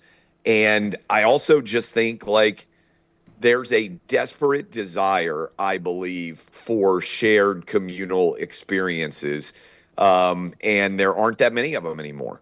And there is something that people want to connect on, right? And it's great. Everybody can have their own favorite television show and their own favorite podcast, and all those things can be in some way very good businesses while being also simultaneously somewhat niche. But I do think humans want to gather around and do things together. And I think the Super Bowl, maybe, I mean, you guys can maybe come up with another one, but I think it's the last American cultural tradition that everybody does at the same time. And obviously, I'm not counting Thanksgiving or Christmas or something like that. I'm talking about a television viewing experience by and large. Yeah, we don't even do Black Friday like we used to anymore. I mean, that used to be a big thing for, I didn't go, but a lot of my wife and friends used to they would get a hotel room. Yeah. And wake up at sunrise. And that Thanksgiving night paper, or they would deliver it early Thanksgiving night. Yeah. You go to the store and get it and have all the Black Friday deals in it. Yeah. So that's a great point on the Super Bowl communal thing. And I think, yeah, look, I mean, I think that's one of the sort of frayed things that social media has brought to bear. I mean, it used to be everybody went to church, everybody went to the local high school game, depending on what town you were in, to go cheer for your favorite team. Heck, people used to just sit on their porch and hope somebody would walk by so they could talk to him. There's a comedic routine where a guy talks about how it used to be when somebody knocked on your door, like the whole family was really excited to see who it might be. And now it's like the whole family does. I don't know if this is like in your house. It's like nobody wants to even go check the door. Everybody's got their own, video games going on, or you're watching a game and you're like, well, somebody check the damn door, And sometimes, by the way, it's me. I had to text my kids to let me in the other day when I was coming back just Sunday, when I was coming back from the Super Bowl. They got their headphones on. They're playing video games and stuff. Front door's locked. They got no idea Dad's coming back home. That's almost, I think about this when I go to the mailbox. As a kid, remember you would order something, it was 4 to 6 weeks delivery. Yeah. And you would go to the mailbox and there was fun things, whether it was a Sports Illustrated or something you had ordered, or maybe even a letter somebody sent you. And now the only thing you go to the mailbox for is junk mail and bills. I know. And so it absolutely sucks. But that used to be a fun time, was going to the mailbox back in the day. Oh, I remember 3 things that I was super excited. I mean, first of all, the Sports Illustrated swimsuit issue was like Christmas for, it was hard to see pretty girls not wearing much clothes back in the day. Now it's like, that's basically the entire Instagram business model. But back in the day, that was somewhat rare. I remember 3 things that I was so excited to get in the mail. And some people will remember this. They had a Redemption Sergeant Slaughter G.I. Joe. Yeah. They had a Redemption William the Refrigerator Perry G.I. Joe. Like, you had to get a label and send it, and then it would come back. And then, do you guys remember when Shaq was a rookie? You had to send in, it was like this card redeems a number 1 overall draft pick card because Shaq had done like some sports card deal and they weren't allowed to put him in the initial set. Do you guys remember this? I don't remember that. Yeah. Somebody can look it up. You would draw, this is, I don't know, what year was Shaq a rookie? Like 94? 1990 or 88 or whatever the heck it was. And you would draw that card, and then you had to mail it, and they would send you back the Shaq number 1 in that set. Those are 3 things, to your point, LT. I remember going down and checking the mail every day, like, are we going to get it? Are we going to get it? Are we going to get it? Now, Amazon comes like every day to my house. There's no telling how much we're buying. Almost none of it's for me. So some people can say, well, Amazon has kind of replaced that. And I get it. It's like every day Amazon comes to the house. But you can have it the next day, same. Clay. No, it's crazy. Yeah, I mean, literally, like I ordered something last week and it was here the next day. And I didn't get like any kind of like error. It was just a simple They had it in the warehouse. day So, up. yeah. And it was one day. I ordered flip-flops because I was about to go to the beach. And I was like, the White House. Of course. They came. I ordered them in the morning. They came in the afternoon. Yeah, that happened to me. I told them this story. Like, I grabbed something for That's my crazy. wife, and I said, when did you order this? She goes, this morning. I mean, it's just nuts. Yeah. If they've got it in the warehouse, they'll get it 2 days up. I couldn't believe it. My Yeah. kids lost my flip-flops because the boys have gotten, to where they can wear my stuff. And they left them at some kid's house. And I'm like, well, I'm going to the beach tomorrow. I'd like to just drive in my flip-flops. And I was like, I wonder if I can. I mean, literally, I ordered them in the morning, and I couldn't believe it. They arrived that afternoon.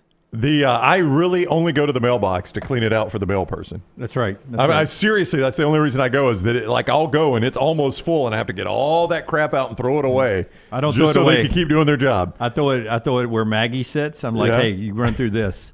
I've literally stopped every bill, Clay. I mean, like, there's not a bill that shows up at my house anymore. I've stopped them all, but I still get mail all the time. I don't know what it is. I know. It's a broken. I think to a large extent we could do away with the entire mail delivery process. The only thing I get that's actually real is my IRS audit notices of late. So that's something to be excited about. Well, I'll tell you, last thing I remember being excited about running to the mailbox for was the 13 cassette tapes I got in the 80s for 1 cent from Columbia. Yeah. Columbia House? Yeah. That was old school. Yeah, that was then great. of course I had to buy 8 more for $100 each or something like and that. it ruined your credit or something. Yeah. Boy, they get you on that. that. Was the original subscription. They've got that business down. I think, like every time I scroll through my Twitter feed, the Athletics offering me like 1 year for like 10 cents or whatever. And then, after that, you end up paying $100 a year for 12 years before you realize that you've been paying it, right? They're pretty smart about that stuff. Hey, randomly, Clay, Sirianni wins a championship. Ryan Day wins a championship. Back in September, their futures were in doubt. Even Ryan Day is rolling into late November. Have you ever seen like the same year two of maybe the most underappreciated coaches in their respective sports, college football and the NFL, both win championships in the same season? Well, let's first go back to Ryan Day. I don't think it's crazy that if there were not a 12-team playoff, that they would have fired him or bought him off, right? In other words, he would have missed the 4-team playoff, have lost to Michigan for a 4th straight year. I'm not sure he's back this year. Instead, they gave him $13 million. I think, right? So, that is the one of the all-time swings, and it was an all-time swing in the context of they won the first year 4-team playoff. They otherwise wouldn't have been in it, Ohio State. They won the first year 12-team playoff. They otherwise wouldn't have been in it. And Ryan Day, as a result, probably has made, another $100 million. I would not have been stunned if they had agreed to a buyout if there was not a 12-team playoff. NFL's a little bit different. Yes, in September he's yelling at fans and all those things. But NFL seasons have so many oftentimes ebbs and flows. I mean, one of my favorite is the Baltimore Ravens won the Super Bowl. and they didn't score an offensive touchdown for an entire month. Like, think about how crazy that is. They won the friggin' Super Bowl, and at one point during the season, they did not score an offensive touchdown for an entire month of football. So, the NFL season, you really have so many ebbs and flows. Your team is going to look really good typically about 5 weeks. They're going to look really bad about 5 weeks, and they're going to be somewhere in between for the remainder of the season. And you kind of just have to accept that due to the parity and just the, sort of outrageous bounces that happen in an NFL season. Crazy day here in our state yesterday where Alabama was number one in the coaches, Auburn for the 5th straight week, number one in the AP poll. They play each other coming up Saturday in the first ever 1-versus-2 matchup in SEC men's basketball history. Not bad. I don't know what you call Auburn, but not bad for a softball school, right? Oh, there you go. Women's softball. Yeah, look, a couple of things there. Sunday, my wife, after I got back home, as many wives did, sent me back to the grocery store because we needed more supplies for the Super Bowl. I'm in the chips aisle at my local grocery, and there's another guy there in the chips aisle, and it's actually the governor of Tennessee, Bill Lee, who is a big Auburn fan. He's an Auburn grad. And he had just come back from the Florida Auburn game with his kids, who I think all went to Auburn as well. And we're standing there in the chips aisle, and he wants to talk about whether Auburn is still going to be number one. And the fact, this is legitimately, what my Sunday afternoon was. I was having a conversation with him about the fact that I would have still had Auburn number one overall. I get it. They lost at home to Florida. Florida's been an enigma. Could beat Florida's good enough. They beat Tennessee by 30. Florida's bad enough. They lost to Tennessee by 20 just last week and only put up 44 points. So there's a lot of that in the SEC this season. Sorry, but every week is incredible parity. Who knows what's going to happen? And so I think that's roughly accurate. I'm interested to see probably the worst game Tennessee has played all year, leaving us the worst game at home. Was losing to Kentucky. And now Tennessee's on the road at Rupp tonight. LT, you may have it in front of you. I think Tennessee's favored at Rupp. Yep, -3. Mm-hmm. So, and what I was talking with the governor about, the Auburn grad governor of Tennessee, I can't wait for the SEC basketball tournament. We've never seen anything like this. I'm not sure there has ever been any end-of-the-year tournament that has had more better teams in it in the history of college basketball. You got 5 teams that could all be 1 seeds. Alabama, Auburn, Tennessee, Florida, Texas A&M. Kentucky, if they lost to Tennessee tonight, would be like 11 in the SEC. Would you have ever believed that Kentucky men's basketball would be the 11th best team in the SEC? When we were kids growing up? First of all, there are only 10 teams, but so Kentucky being outside the top 10 would have been tough to pull off anyway. But yeah, look, I'm excited to watch. I think certainly Bruce Pearl is, I think, the best coach in college basketball. And Nate Oates is a top 10 coach, I think it's fair to say, in college basketball. So it's going to be interesting to see how that one shakes out. All right, he is Clay Travis, founder of Outkick. You can see him also with Fox. Clay, thank you very much for the time. Have a great week. Hey, y'all have a great week too. See ya. All right, buddy. Clay, also on social media at Clay Travis, and he was with us on the JohnstonRVCenter.com hotline. Michelson Laser Vision, bringing us a conversation there with Clay. Tell us about Michelson. Yeah, I got to see our friends at Michelson yesterday afternoon. Just great folks, and they are looking forward to your call. Look, if you've been procrastinating, you've been thinking about LASIK, find out if it's right for you. Only one way to do it. Go in, get screened out. Dr. Mark Michelson, Dr. Jen Michelson, best in the business, 205-969-8100. Ask for Amy. Tell her the next round sent you. She's going to hook you up with a hassle-free consultation. You have 0 to lose to find out if LASIK is right for you. Dr. Mark Michelson, first to perform the LASIK procedure in the state of Alabama back in 1995. Make the call today, 205-969-8100 or michelsonlaservision.com. When it came time to redo the master bath in the Brown home, my wife scoured the internet looking for the right person for the job. She selected Brad Bell at A+ Bath and Kitchen. I am thrilled she did because Brad did tremendous work at our house. You could see his work at that website, aplusbathandkitchen.com. That is aplusbathandkitchen.com. Or just shoot Brad a call or text if you want him to come out and look at your job, 205-422-1758. 205-422-1758. He specializes in master bath, kitchen, and master bedroom closet redesigns. That's what he does. It's not all he does, but it's what he specializes in. And that is big for you because it's where you make your money back when you go to sell your home. It's what you enjoy while you have your home. So let Brad do the work for you. aplusbathandkitchen.com, 205-422-1758. That's 205-422-1758. aplusbathandkitchen.com. We'll talk about DJ Durkin's big deal with Auburn, defensive coordinator, resetting the market, he and Jim Knowles, coming up at 11 o'clock. Scott Cochran in the next segment, new head coach at West Alabama, his journey back to coaching coming up. I had a chance to be with our buddy Aaron Suttles of Bama and Bourbon with LT in Yea, Alabama yesterday for a signing day show over in the north end zone at Bryant-Denny Stadium. And a couple of takeaways from that. You guys remember Ike Taylor, the defensive back, two-time Super Bowl winning champion? I do. His son, Ivan, is part Florida, of this. right?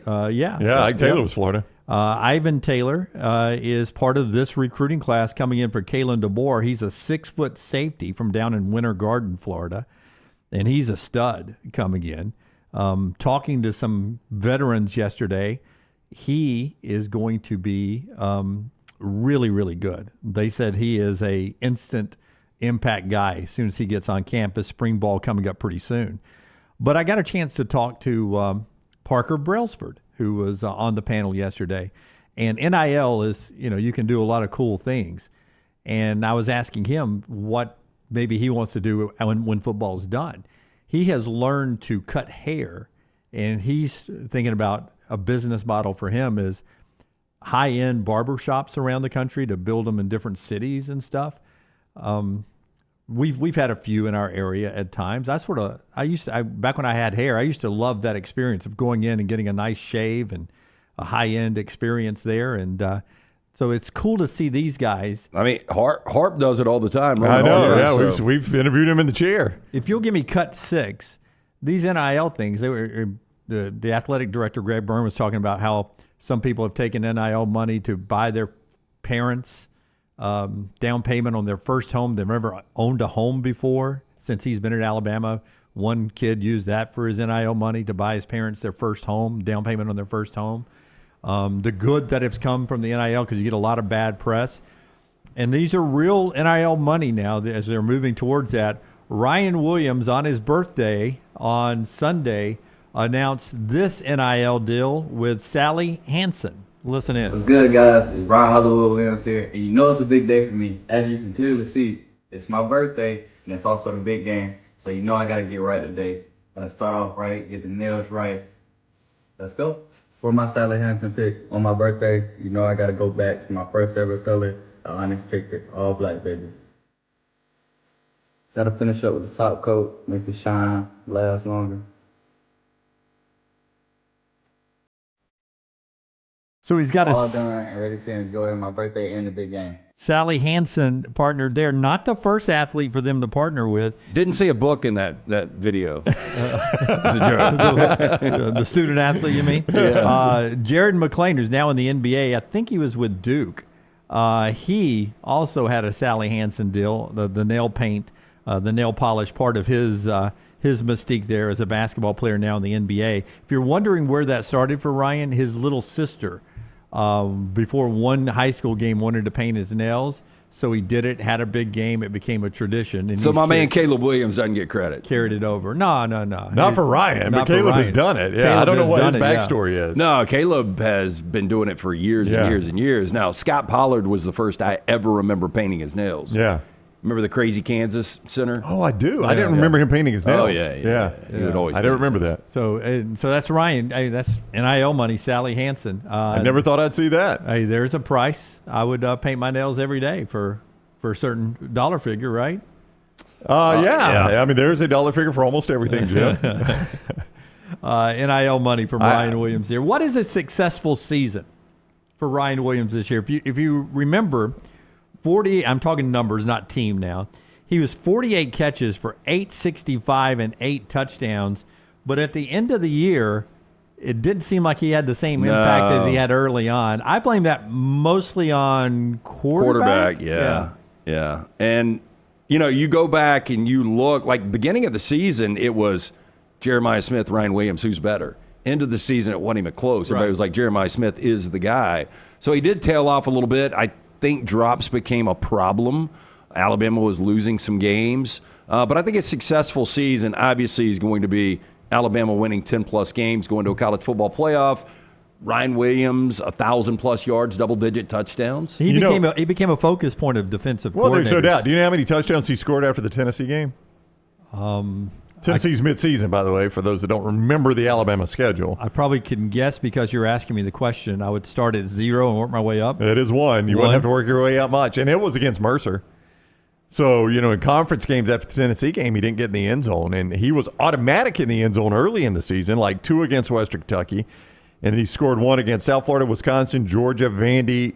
Didn't against Tennessee, or South Carolina, and did against Tennessee. I mean, the guy was constantly in the end zone making big plays, and there just wasn't enough of that down the stretch for whatever reason, whether it's quarterback, play calling, Ryan Williams himself, whatever the case might be. Now, he did have the one against Oklahoma that got wiped. So, to be fair to him, that was a touchdown that got wiped off the board for another hellacious play. It was an incredible catch, for a penalty that should not have been called. I mean, that was not his fault that the guy called a penalty that wasn't there. They did make the announcement yesterday of Nick Sheridan's role on the coaching staff now that Ryan Grubb's in town. He is the quarterback's coach. And still, I don't know if he'll keep the co-offensive coordinator role, but he is going to be coaching the quarterback. So a little continuity there with that quarterback room and Nick Sheridan there as Ryan Grubb joins that coaching staff over in Tuscaloosa. Speaking of coaching staffs, Scott Cochran is back into coaching. He joins us on the other side. Show being brought to you always by our friends at mybookie.ag. Away from SEC games tonight, Purdue and Michigan's a big one, 6 o'clock on Peacock. That's a good game. BYU, West Virginia tonight on the CBS Sports Network at 6. UAB's on the road. They got a roadie at East Carolina on ESPNU at 6. UCLA, Illinois is a good one at 7 on Peacock tonight. So some good basketball around the place. You can play it at mybookie.ag. Every last one of them right there at mybookie.ag. One that jumped out at me, you mentioned UConn on the road at Creighton. Creighton's a 4-point favorite there. This UConn team out of the top 25. 4-point road dog at Creighton. So keep an eye on that. MyBookie.ag, code next round when you sign in. On the sportsbook side, that is a 50% bonus up to $1,000 there. If you want to keep playing the casino, TNR Casino on the casino side, that is a $2,000 limit there, but a 300% bonus up to $2,000. So great deals right there. Code next round on the sportsbook. Code TNR Casino on the casino. MyBookie.ag. Bet anything, anytime, anywhere with MyBookie.ag. Everything Next Round is on demand now in the podcast section at nextroundlive.com. Twin Peaks is the best in the game. Here, you're in the red zone for every college rivalry and divisional matchup all season long. I mean, where else are the scenic views as good as your view of the game? Only at Twin Peaks, the #1 sports bar. You could win a Cadillac CT5 or your share of $25,000 in free play and cash at Birmingham Racecourse Casino. The more you visit, the more chances you have to win. Play the latest, most exciting games around with fun bonuses and big jackpots. You can be a winner too. Come win your share during the Cadillac CT5 and $25,000 giveaway at Birmingham Racecourse Casino. Drawings April 5th and 6th. Located off I-459, exit 31, Derby Parkway. Must be 21 or older, must be present to win. Hey, Lance Taylor from the next round to tell you about my friends at Michelson Laser Vision, located conveniently UAB Highlands. Almost 20 years ago, I went in for the procedure. Only took 12 minutes for both eyes. When I went in, I had 20/200 vision. I was legally blind. Now I have 20/15 vision, still 19 years later. Make the call today. Schedule a hassle-free consultation. 969-8100. Dr. Mark Michelson, Dr. Jen Michelson, Michelson Laser Vision. Make sure you tell them the next round sent you. 969-8100 or Michelson. LaserVision.com. By now, you guys know how I feel about my fashion. However, did you know that I care about your fashion choices? Cargo shorts are out, flip-flops are only appropriate on the boat, and please throw away that stained t-shirt from college. You may be thinking, EG, that's all I own. What do I do? Here's what you do. Go to nextround.store and fill your cart with a wardrobe that is approved by me. Stock up on logo t-shirts, hoodies for football season, and hats for every day of the week. Trust me on this one and head over to nextround.store to get stocked up for this season. Looking to expand your business? Let the Next Round help you. Contact us, sales@nextroundlive.com, and be part of the team. Advertise your product to hundreds of thousands of potential customers on our ever-expanding platforms. The Next Round can take your business to the next level. Join our existing partners in the fastest-growing media space, both live and on demand, while reaching the most desirable audience for your business. Get more information by emailing sales@nextroundlive.com, and one of our team members will work with you to build a plan to take your business to the next level using the Next Round. Happy football season. At the Next Round, we strive to make our loyal listeners feel like they're a part of the action all season long. My name is Emily Grace McWhorter, and I do that by bringing you along for any given Saturday in Auburn or Tuscaloosa. From pregame warm-ups, touchdowns that make you feel a part of the play, and everything in between, our goal is to make you feel like you're inside Bryant Denny or Jordan Hare. Follow along on our social media at Next Round Live on Instagram, X, and Facebook. Also, check out thebarnauburn.com and covercrimson.com while you're at it. Here's to fall Saturdays. Follow Next Round Live on Twitter, Instagram, Facebook, and YouTube. The social media team at Next Round Live is dedicated to giving you daily news conferences and practice video from UAB, Alabama, Auburn, and around college football. Follow and compare to the sites you used to visit. You'll also get the latest highlights and news from the Next Round Daily Show. Turn on the notifications so you don't miss a thing. Next Round Live on Twitter, Instagram, Facebook, and YouTube. See more at nextroundlive.com. It's time to pull the trigger on the Next Round merch that you've been eyeing. We know there's a lot to choose from at nextround.store, so here's a few of our favorite picks. If you want to match LT and Brown, go with the TNR logo hoodie and throw in one of Dunaway's favorite hats. Any of them will do. The Backroom's go-to is the classic logo t-shirt, while my personal favorite is the light blue TNR crew neck. All of these items can be found at nextround.store and are EG approved. Rest assured, your order will be packed with lots of love from us here at the Next Round. Head over to nextround.store to start filling up your cart. Want more of the show? Download the app or visit nextroundlive.com for the latest podcast, The Mystery Fifth Hour, our Not For All Ages podcast, The Last Call, and the entire Double Down Media podcast family. All at nextroundlive.com and on the Next Round app.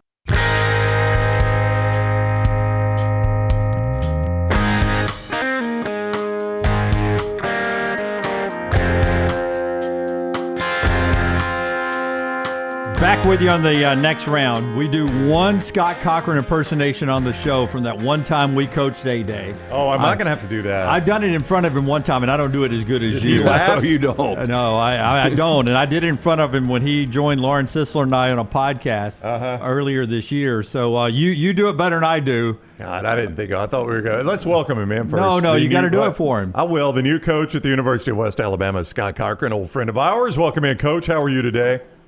I'm great. I had a little fourth quarter program this morning, so I'm outstanding. So first of all, congratulations on the new gig. No, Dunaway is right. You will not remember this, but we coached the media game or the 8A game one time. You remember that, but yes, I was blown away just being in the locker room. Like I told Barry Jones, we're buddies with Barry, and I told him like I'd never been in that situation. He'd lived in it. I was blown away at the way the halftime locker room works because it's chaotic. Like that day, you had Golding on one side yelling at the defense. You had Loxley on one side yelling at the offense. And then it comes time for kickoff, and here comes Cochran, and he goes, "Where my job, Steelers at?" That was it. That was it. The job takers, baby. The job takers. Hey, so, congratulations. So did West Alabama, is this true? West Alabama, best record in college football in the state of Alabama last year? Oh, wow. No comment. I am not. I think that's right, though. I think 9-2 for West Alabama. I think that is the best. That is the best record in college football in this state last year. Wow. Hey, listen, you're taking shots. That's unnecessary. It's just unnecessary. It's facts. You don't have to go there. It's not shots, it's facts. Listen. I'll take it. You know, I'll jump all in, but you're not catching. Okay, me. so where is the connection? Because this, and honestly, it popped up. We were like, damn, congratulations, good for Scott. But where was the correlation, the relationship to get you to Livingston? And have you eaten at Diamond Jim's yet? I have not eaten there, but I will be eating there today or tonight. Very good, by the way. That's on the list. Honestly, the connection, I don't know. I received a phone call, and I thought it was for a speaking engagement, and it was I thought also it was part of my nonprofit conversation, and they said, well, I need you to also, do this. And I was like, of course, I'll come speak to your organization or whatever. And he was like, no, I need you to be my head coach at West Alabama. And I was like, wait, I think you have the wrong number. Kirby, is this you, Kirby? I'm like, I was like, you sure? Yeah, that's crazy. So we saw you transition from LSU, and then you were in Tuscaloosa, and then you went with Kirby, and you became an on-the-field coach over there. So obviously, this was something you were wanting to do. This was on as my daughter, my now 24-year-old daughter would say, it was on your dream board at one point, right, to be a head coach? Yes, it has always been a dream of mine, and man. God opens doors that you cannot open, he just opens up doors that you couldn't imagine to be opened. And this one opened up, and, there were other schools, I guess, flirting, with me, courting me, so to speak. One was to be a special teams coordinator again. One was to be a strength coach again. And it was for, money is so big in the college level. The money was just absurd. And when I got the call from West Alabama, I didn't even ask, how much can you pay me? It was like, this is where I belong. This is where like you say, okay, I'm from New Orleans. Okay. So that's home, right? But what's really home to me? My babies were all born in Tuscaloosa. That's an hour from Livingston. So this is home to me. I feel at home in the state of Alabama. I feel most comfortable here. And let me tell you something about the Alabama athlete. Something that I have always, obviously we had players from the state of Alabama, state of Florida, Louisiana, Georgia, Mississippi. We've had all of them at Alabama and at LSU and at Georgia, right? But there's something about an Alabama football player. I want to say hard hat mentality, tough under the skin, right? Tough mentally and physically. They're just built a different way. And to be able to coach that every single day, and we have players on our team from Mississippi they're very similar. But the Alabama, mindset, man, that is so much fun to coach. So much fun to coach. Coach Scott Cochran is with us, new head coach at the University of West Alabama. He's on the JohnstonRVCenter.com hotline. Obviously, you have learned working with two of the best that have ever done it. What do you take away from Nick Saban and Kirby Smart that will make you a better head coach? Oh, I thought you were talking about, okay, yeah. Those two guys, yeah. Who did I leave anybody out? Hey, yeah, you left out J.T. Curtis. J.T. Curtis, the legendary high school coach in Louisiana. My God, you've seen them all. Yes, I played for him. So, yeah. No, what I've learned is, the details, how important the details are, how important it is to have everyone on the same page, the staff to the players, that there's a direct line of communication. And when that communication gets jumbled, that's when mistakes happen, that you can't control. Some mistakes they're going to happen. I'm a brand new head coach. I'm going to make big mistakes. I'm going to try not to say punt on second down,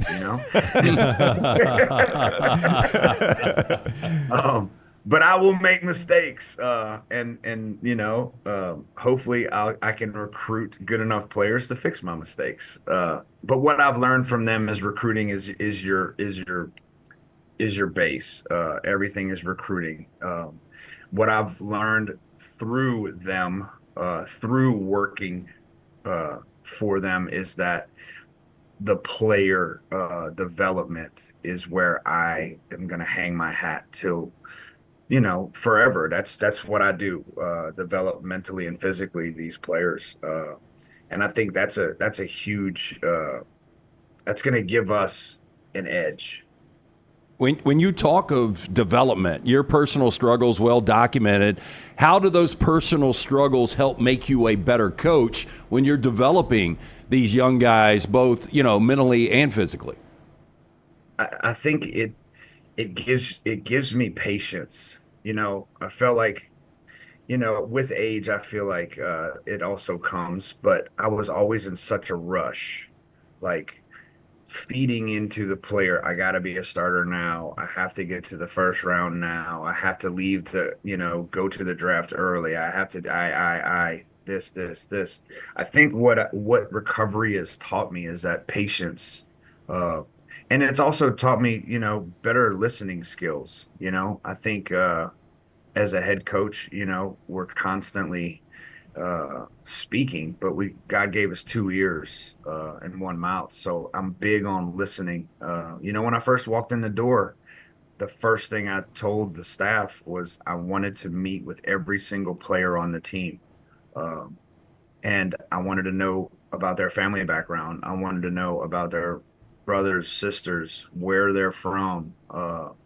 And they asked me questions, and I was like, look, I'm going to tell you my story after I meet with every single player, but I kept it on them, and I listened to, why they love this university, why they're here, and what motivates them, because some guys you can motivate them by saying, hey, Julio Jones lifted that.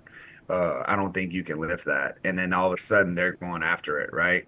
And then some are the opposite, like, hey, Minka Fitzpatrick did that. I think you could do that, so in finding that out early is crucial, I think, for the individual development, but crucial for a team development.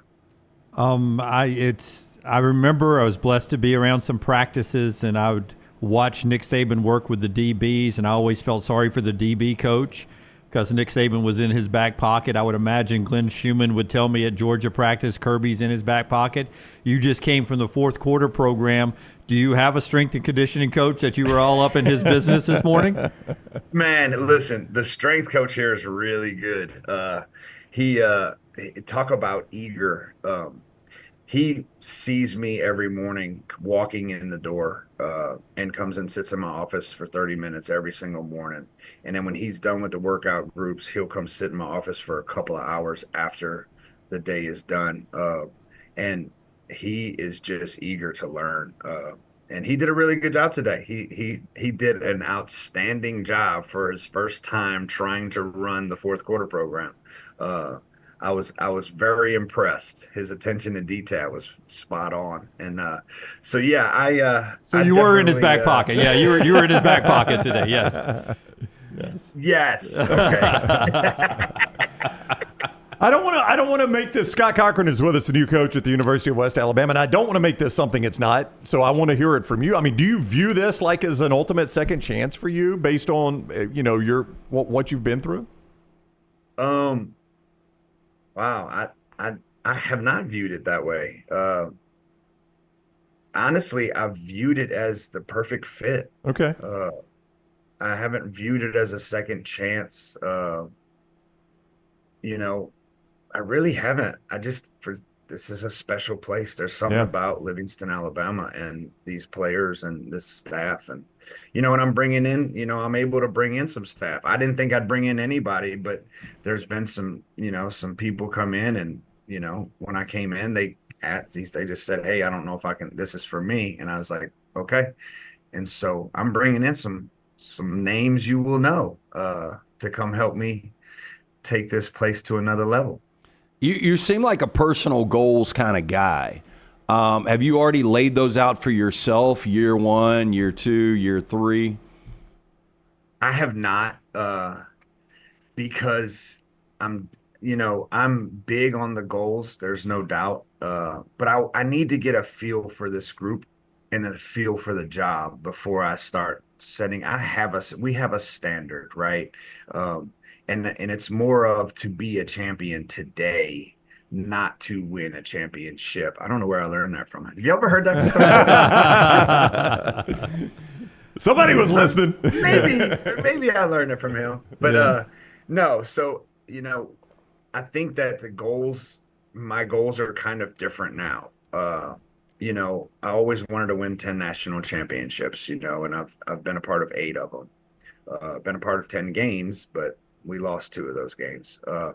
So I've always wanted to win 10 national championships. But what I have found is that what comes from the championships is the legacy that the players get to leave behind. If you go walk at Bryant-Denny, you get to see every single player that was on those championship teams. You get to see their name in the brick. I'd love to create something like that here, because that's a legacy you just can't take away. When kids become men, and they have families and they walk back on campus, I'd love that to me would be awesome. The winning the championships, that'd be great. But I think what comes afterwards is really my goals and what I'm looking for now. I remember video that I showed of Jalen Hurts early lifting in your program. And every time I see the brotherly shove, I think of you in the fourth quarter program, because they're not going to stop those legs, are they? The lower body strength of Jalen Hurts. Just talk about what you saw from him and the other Bama guys that won the Super Bowl on Sunday. I mean, wow. Talk about a list of guys I've coached on the Eagles. I mean, there were 9 players on that field that I've coached. Yes. Just on the Eagles side. But yeah, I mean, Landon Dickerson came from, was it Florida State, and just attacked. He was trying to find his way, and just attacked everything. Was no stone unturned. Devontae Smith, when you talk about a guy that he was in the room with Jerry Jeudy, Ruggs, Waddle, he's in a room, Calvin Ridley, he's in a room with superstars, and he was probably the toughest and best leader of all of them. He led that group. Jalen Hurts, I mean, you talk about a guy doubted, had to battle to really become who he is today. I love when he speaks, when he talks about, everyone saw me a certain way, but it didn't affect how I approach my business. Just excited for all those guys. Was Latu on the field too? Cam Latu? Yeah, he's on the roster. I don't know if he was active on Sunday. You know how they make people active, but he is definitely getting a ring. He's on the Eagles roster. Yeah. Well, hey, listen, let me just tell you a story about him. We're lucky he's alive. Good way to start this. I used to have players to the house a lot, especially in the summer. And when we first got him, he was probably 210 pounds. And after a few months, he got to about 250. And I told everyone, I had a zip line in the backyard. I told everyone, look, if you're over 225, don't go on the zip line. So I'm on the grill cooking. Half the guys are playing basketball. Half the guys are on the trampoline. Half the guys are playing the game in the room. And he got on the zip line. And I'm just going to say the ending was not pretty. He came into the house, blood everywhere, because he got scratched by the trees, the limbs. He got scratched all up. I was I didn't even see it. My wife was horrified. She was like, "This poor guy just came to have a good time. He's never going to play football again." So we're just happy he's alive. All right, he is Scott Cochran, new head coach at the University of West Alabama. We wish you all the best. We'll be pulling for you, Coach, and it's good to see you back in the game, and we appreciate you coming on with us. Yes, sir. Go Tigers. Yeah, baby. and get that caramel cake tonight at Diamond Gems. You'll like it. Okay. Yeah, good stuff. Okay, I'm in. Yeah. Thank you, Coach. Take care. Have a great day. See you. All right, that is Scott Cochran, the new head coach at the University of West Alabama, with us on the JohnstonRVCenter.com hotline. I'll be pulling for him. I think it's a good story. West Alabama, I did not know they were 9-2 last year. Isn't that crazy that they had if I would have said which state team had the best record in college football, it'd have taken me a minute to get West Alabama. Yeah. So I assume the job opened because their head coach moved somewhere else. I would moved up. assume. Yeah. I would assume. I don't know where he went. Don't know who he was. Didn't know. I couldn't name you one of the last 10 West Alabama coaches. Do you know Bobby Wallace is the last one? Yeah, I guess that Hall guy. Do you know was the there a while. mascot? They're the Tigers. He just said that. Okay, So, yeah. When I was a kid, they were Livingston, obviously, and Jack State. They were in the Gulf South and Jack State. That was a pretty big rivalry, Jack State and Livingston back in the day, basketball and football. Only baseball program to offer honorable mention All-State player Jim Dunaway. Partial. I got books offered to me to go to Livingston. I decided to walk on at Montevallo because I thought I would have a chance to play there. I did not. I got cut. Livingston is no books, no cut, no ball. It's a fun place. I know a lot about it because my ex-wife is from Livingston, and so I spent a lot of time down there. The Diamond Gems reference. It is a good restaurant. I don't know if you guys have ever been. Sounds excellent. There's I've a never ton been. of hunters, like people that hunt that listen to us have probably, in the west side of Alabama have been in there. Oh, that's right. It's a lot of hunting clubs down there. Oh, yeah. Right? Oh, a ton. All right, so like that's where the over the mountain hunter goes to hunt, right? They probably know about the Brass Monkey, which is the one bar in Livingston. Is that a funky monkey, Lance? The last time I was in there was a Russian running it. And there was some funky stuff going on every now and then. Yeah. Well, it's been a while though. So according to Scott and many others in the chat, Brett Gilliland, the director of athletics, was the head coach. So he just bumped up to director of athletics. So that's the guy that made the hire. 9-2. I'm out. I'm gonna be the AD. So basically retired, right? Yeah, that's what it sounds like. Worked out good for him. Good for him. And could be. It's an interesting hire. I'll be willing to see. Yeah, I would agree. Yeah. I mean, he can motivate.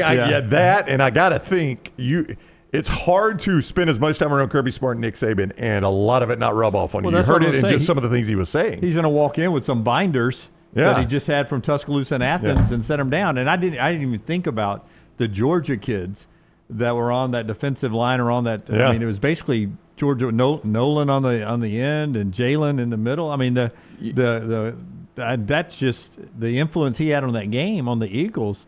As he said, 9 or 10 guys were fourth quarter program graduates. You wonder if West Alabama is the right job for him, based on the fact that in today's NIL and transfer portal, you're a little too hard, a little too vocal with a guy. They decide to pack up and take off.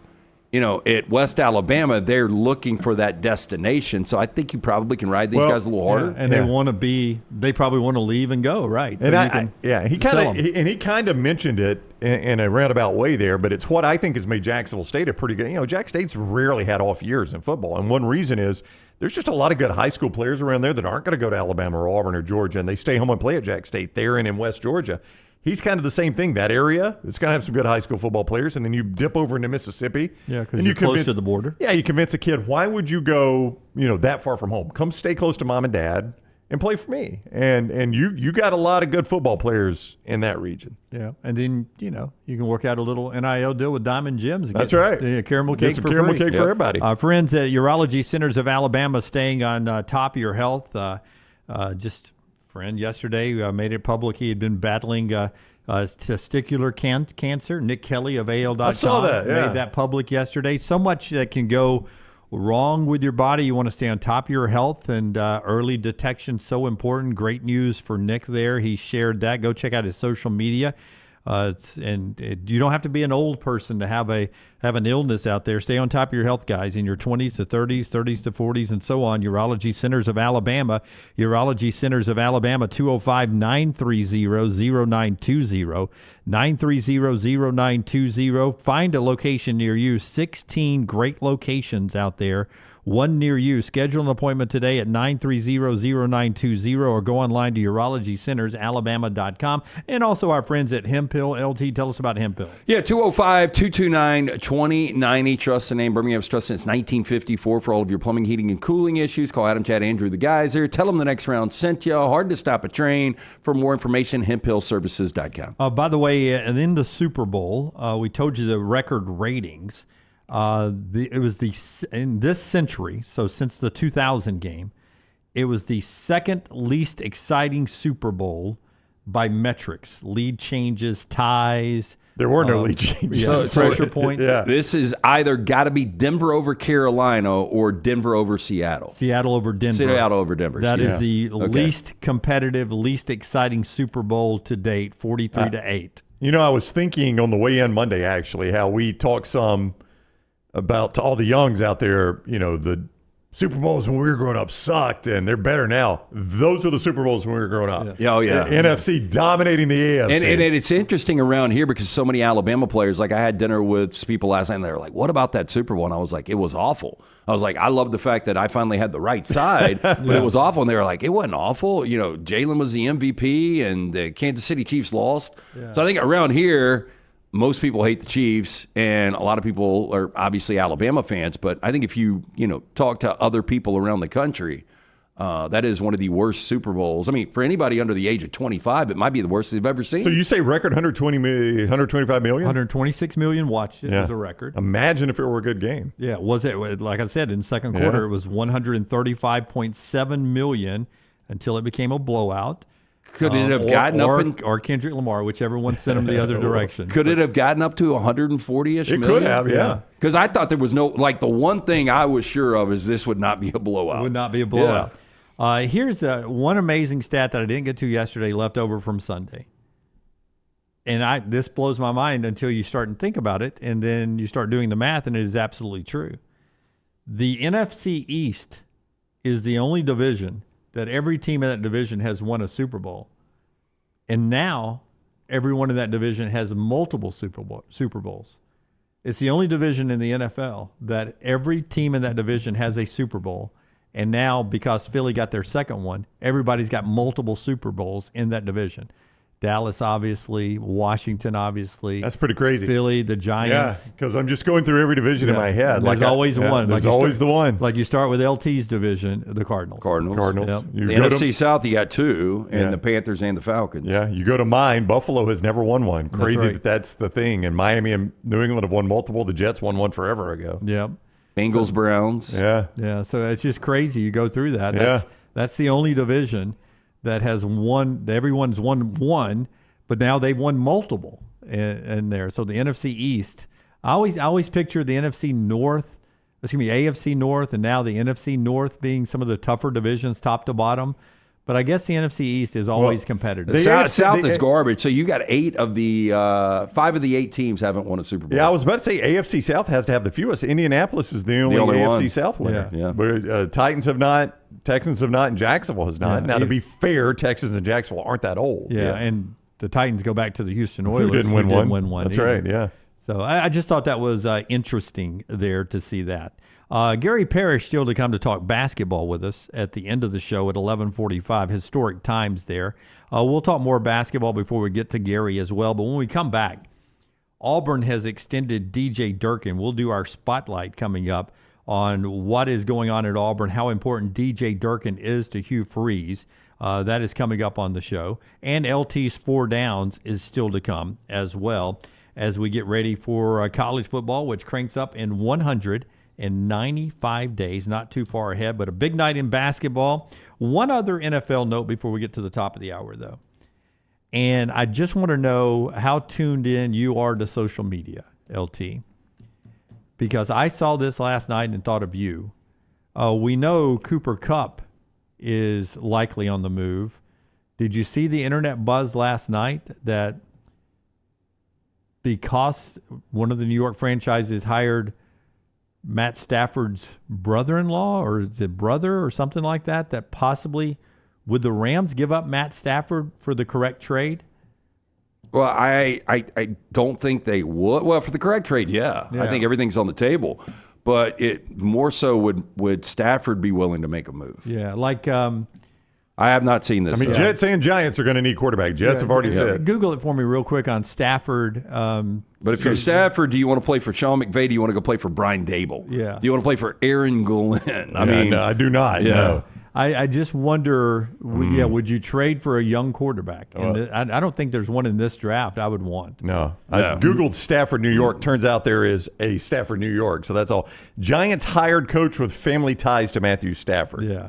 So Chad Hall is his brother-in-law. Yeah. He was the receivers coach with the Jags of the Bills. So that's what that guy had been doing. Stafford, 37, his best opportunity to win another ring would be just holding pat. Yeah. Okay, so according to the New York Post, Stafford, at the pop-ups, who was the winning quarterback Super Bowl 56, is unhappy with his Rams contract and could be made available one way or the other. Well, he's the one that negotiated it 2 years ago last year. Why is he unhappy all of a sudden? I don't know, because it's 30-something million, maybe 40 million. Apparently this started to be, according to this article from the New York Post, there were whispers at the Super Bowl that Stafford could be unhappy and could be on the move. So that's why they're saying this.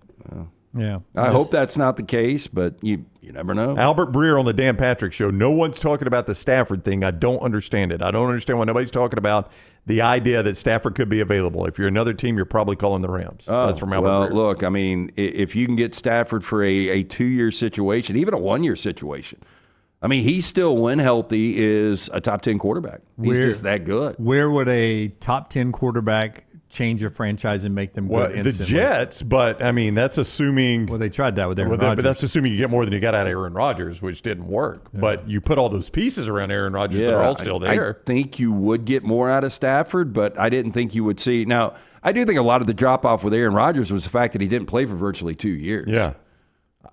But I mean, the Giants. But I would not want to roll the dice from Stafford, play in the cold, and with those franchises where they are right now, thank you. Is Seattle pretty good if they had a better quarterback situation? Yeah, but not in division. There's no way you get Stafford up in division. Les Snead's done some ballsy moves. Yeah, but there is no chance you're going to let that guy beat you twice a year. No, sir. Cleveland? I mean, again, but if you're Stafford, that's one of those that I'm like, I'm not going to Cleveland. They've never been to a Super Bowl. Pittsburgh, Somebody said Pittsburgh in the chat. Yeah, Pittsburgh, yeah. I don't know. I just saw that and I was like, God, that would suck to lose Kupp and Stafford. I did see Aaron Rodgers was even money to sign with Pittsburgh. So Pittsburgh is the obvious one that wants a quarterback right now. And if you're Pittsburgh, if you could have Stafford or Rodgers, I'd take Stafford every single day right now over Rodgers. It's not even close. So Pittsburgh could be in a 1 or 2 year and done deal. They're looking to win now with this roster. Yeah, and I'm wondering what you could get for Pittsburgh. Like, what would Stafford cost the Rams? Was it 2 or 3 ones? It was one of the best deals on both sides that you've ever seen. Both teams came out ahead. And that was back in the spring of 21, so that's been 4 years ago. Now, obviously, he's not worth close to what he was then, but I mean, is he worth a 1 right now if you get 2 years out of him? You wouldn't. I don't think Pittsburgh would do that. You wouldn't want him back in Detroit, would you? Would you trade Goff? What would you do with Goff? No. Trade him back to L.A.? Hey, guys, it worked for us all. Let's swap back now. I mean, regular season, Goff was the better quarterback this year. Yeah. All right, just interesting to keep an eye on the NFL in the offseason now that that's I hate hearing that, by the way. Yeah, I'm sure you do. I know you do. Champy's Chicken. Always love hearing about Champy's. Sterling and the crew, they bring you this final hour of the show. We're now past 11 o'clock. That means they're open on Highway 119 in Alabaster. Go by there and get the great fried chicken, southern fried, cooked to order, brined overnight, hand-cut chicken fingers. Our buddy who was on Meltdown last week, Pavlik, Brian Pavlik? Yeah, Pavlik was down there the other day, and he had the sausage, the cheese, and the pickles. That's underrated, man. That stuff is so good. He tried out the Champy's menu. You can too. Go see Sterling and the crew. It is open right now. Highway 119, lunch and dinner. It is so good. Champy's Chicken, champyschicken.com. Follow Scott Forrester on Twitter @ScottForresterTV. Make Valentine's Day special with our friends at the New York Butcher Shops. Right now, their Valentine's Day special, you get 2 certified Angus prime beef choice fillets, 2 twice-baked potatoes, fresh salad for 2, and yeast rolls. The choice, $59.99. The prime, $74.99. Available for pickup right before Valentine's Day. 2 locations. The New York Butcher Shop, Cahaba Heights, 205-970-7300. The location in Greystone, Highway 119, 205-703-8825. This Valentine's Day, make it rare quality, well-done service. The New York Butcher Shop. Storm season is here. Make sure you have a plan of action in place right now. Greg from Pell City and Storm Restoration Roofing should be your first call when storms hit. Insurance companies love working with Storm Restoration Roofing because of Greg Nelson's name and reputation in the industry. When storms hit, call Greg Nelson. He's local, 205-542-3531. He's the home of the free no-cost roof inspection. Greg from Pell City on Facebook, 205-542-3531. It's Storm Restoration Roofing. Do you need some refreshed college wear to represent your team this year? Shop Roback's Game Day collection that includes both Alabama and Auburn. From quarter zips to hoodies, Roback has it all. Get 20% off on us using code TNR20 at roback.com. No matter the occasion, the Next Round store has you covered with whatever you need. Head over to nextround.store and start filling your cart up now. When you wear your gear, make sure to let us know by posting on socials, and you might just end up seeing yourself during a commercial break.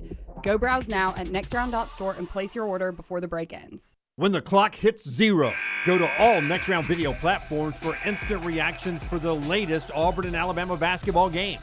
Follow, like, subscribe, and set those alerts. The madness starts now, so be a part of it at Next Round Live on all social platforms. Hang out with the Next Round on the go. Whether you're driving to work, running errands, sitting on the beach, or you just need a break from the real world, we can keep you company. Check out the Next Round, Mystery Fifth Hour, and our other shows on your favorite podcast app. We'll meet you there. Hey friends, if you're looking to expand your business and inform the Next Round audience about your exciting brand, contact us at sales@nextroundlive.com to be part of the team and advertise your product to hundreds of thousands of potential consumers on our ever-expanding platform. Let the Next Round help take your business to the next level. Get more information by emailing us at sales@nextroundlive.com, and one of our team members will work with you to build a plan to take your business to the next level with the Next Round. Since you listened to my last message so well and got rid of those cargo shorts and stained t-shirts, it's time to replace them with Roback. Go to roback.com and click on the refreshed collection to find all that you need for an EG-approved wardrobe. It includes pieces that will have you ready to hit the golf course after a busy day of meetings, or comfy favorites for travel and working from home. Get 20% off using code TNR20. See, I'm saving you some money. If you're looking to expand business and inform the Next Round audience about your exciting brand, contact us. Send an email to sales@nextroundlive.com to be a part of the team and advertise your product to hundreds of thousands of potential customers on our ever-expanding platform. Join our existing partners in the fastest-growing media space, both live and on demand, and reach the most desirable audience for your business. Get information and more by emailing sales@nextroundlive.com, and one of our team members will work with you to take your business to the next level with the Next Round. Just because you've quit going to the gym, it doesn't mean that you have to quit gym altogether. Dunaway, that is. With our Next Round podcasts open 24/7, 365, you can access gym anytime you'd like. While you may have done away with your treadmill routine, our version of Dunaway is standing by ready to get you back to your absolute best. Find all that lovely Jimmy D-led content on Spotify, Apple Podcasts, Google Podcasts, and in the podcast section of nextroundlive.com. This message is sponsored by Jimmy Crypto Inc. and Jimmy Crypto for President. Jim Dunaway, Lance Taylor, Ryan Brown. Live from the Birmingham Racecourse Casino Studios, the Next Round, presented by Bud Light, is on now. Hey, we'll get to the spotlight in just a second and 4 downs, but developing news, no surprise. The New Orleans Saints has filled the final position in the National Football League, and it is one-time Boise State quarterback Kellen Moore. Hey, good for Kellen Moore. I'm surprised he took this job. Yeah, bad time to be the Saints coach. Yeah, he stays in Philadelphia. Like, the stock is not going to go down, I don't believe. I don't think Philadelphia's going anywhere, and so I think he would have an opportunity to get a better job. Like, Saints right now seem like they're in quarterback purgatory. They have no quarterback. They're minus $50 million in salary cap, which is the worst in the NFL. There's a reason they have a head coaching opening. So they were bad. You're already bad. Lance, I don't know. What do you do to dig out of that? I don't know. But I am surprised. A couple of things. Cowboys could have had Kellen Moore, which, to me, much better hire than Brian Schottenheimer. You guys would give me that, right? I would agree. And now Kellen Moore is taking, I don't know. Yeah, if I'm a Cowboys fan, I'm like, I'd rather have this guy. Surely he would have taken my job over the Saints. Yeah. I mean, I at least have a quarterback here. I don't know that Dak's a Super Bowl level quarterback, but he's at least a starting quarterback. You don't even have that. Better option than Carr. Yeah, you don't even have that in New Orleans. So that finishes the NFL coaching cycle there. Big basketball happening tonight. Let's talk about that. Then we'll do 4 downs, and then we'll get to the DJ Durkin story in our spotlight. But if you missed it yesterday, historic day, AP poll, Auburn and Alabama are 1-2. They flipped that around in the coaches poll, setting up the 1-2 matchup Saturday in Tuscaloosa. Game day will be there, 3 o'clock, Coleman Coliseum, between two of the best teams in the country. Nate Oates gets asked about what's he telling his guys to not think about Auburn already, but think about Texas tonight in Austin. We've talked to him. We kind of showed him a little bit of some stuff Tom Brady said about how he preps for different things. We've got to prep for this Texas game like it's the Auburn game. You can't all of a sudden turn up your preparation for a big game, if you will. Like that's asking for disaster. It's showing your immaturity. We've got a lot of fifth-year seniors. We should not be immature. We should be prepping for Texas like we're prepping for Auburn, like we would prep for an NCAA tournament game. So when we get to the NCAA tournament, when we get to the SEC tournament, when we get to these so-called big games, we've already been prepping for every game like it's a big game. So that's good advice, but you think tonight is a possible pothole in this road to Saturday for Alabama? Yeah, I stayed away. It's gone up to Alabama 4.5. I mean, Alabama's obviously the much better team, but I think all of these road games, especially in Austin with a talented, trio of scorers, I think it's a dangerous game. I mean, I stayed away from it. If I lean one way, I think Alabama wins, but is it going to surprise me if they lose? No. Here's Rodney Terry on what he sees when he looks at the Alabama tape, the Texas head coach. We've got an incredible challenge coming in here tomorrow night against, maybe the number one team in the country. They should be number one when we tip it up tomorrow night. But they're clearly one of the best teams we played all year. So we're excited about the challenge and the opportunity to play a team that has had as good a season as they had to this point right now. And again, every night in our league, you have to bring your A game. You have to bring your best game. There's not one team in this league that you can come in and not be prepared to play at a very high level. I mean, look, I just freeze that shot. Put that shot back up there for me. Look at the basketball facility. Basketball only practice facility there at Texas. I love the cactus behind him. Yeah. Got that cactus. Rodney looks like he's got a pretty nice office. Yeah, he's got a wet bar in his office. I was taking a virtual tour while Rodney was talking to us, just like you were. Hey, by the way, that color looks better on a football uniform than it does on a basketball uniform. I agree. Go ahead. What do you guys think the future for Rodney Terry is? I don't know, Lance, but I'll tell you what the immediate future for him in the NCAA tournament is. They are in right now, is what everybody says, right? Yeah. I still think they've got to win some of these games. Okay, well, here you go. Here's what he's got left, and that's why tonight becomes super critical for them. I agree. Kentucky at home, that helps you. Alabama home, Kentucky at home, that's his next two. After that, at South Carolina, at Arkansas, host Georgia, at State, host Oklahoma. State helps you, but that's really, you don't get a whole lot of helpful wins after this. You can add to your win total, but if you're in need of wins, yeah, but you're saying he needs one more marquee win. I think it would help. Yeah. Oh, I think they've got to win one of those games. Yeah, I'm not talking about the games they're going to be favored in. I'm talking about either the Alabama, Kentucky, or Mississippi State. I'm with Lance. Yeah. You need to beat a tournament team somewhere between here and the end, because Jimmy's not going to go undefeated in those other games either. He's not going to go undefeated at South Carolina, at Arkansas, at home against Georgia, at home against Oklahoma. He's probably not going to run the table on those. Alabama, Texas, 8 o'clock ESPN. Tyler, if you'll give me cut 5. If you watched the Auburn loss to Florida, they're at Vandy tonight, 6 o'clock. We had Stephen Pearl on earlier. You can go back and watch that interview wherever you get your podcast, both on the YouTube channel. Little T is sending out some cuts. Forster sending out some cuts, also on Apple and Spotify.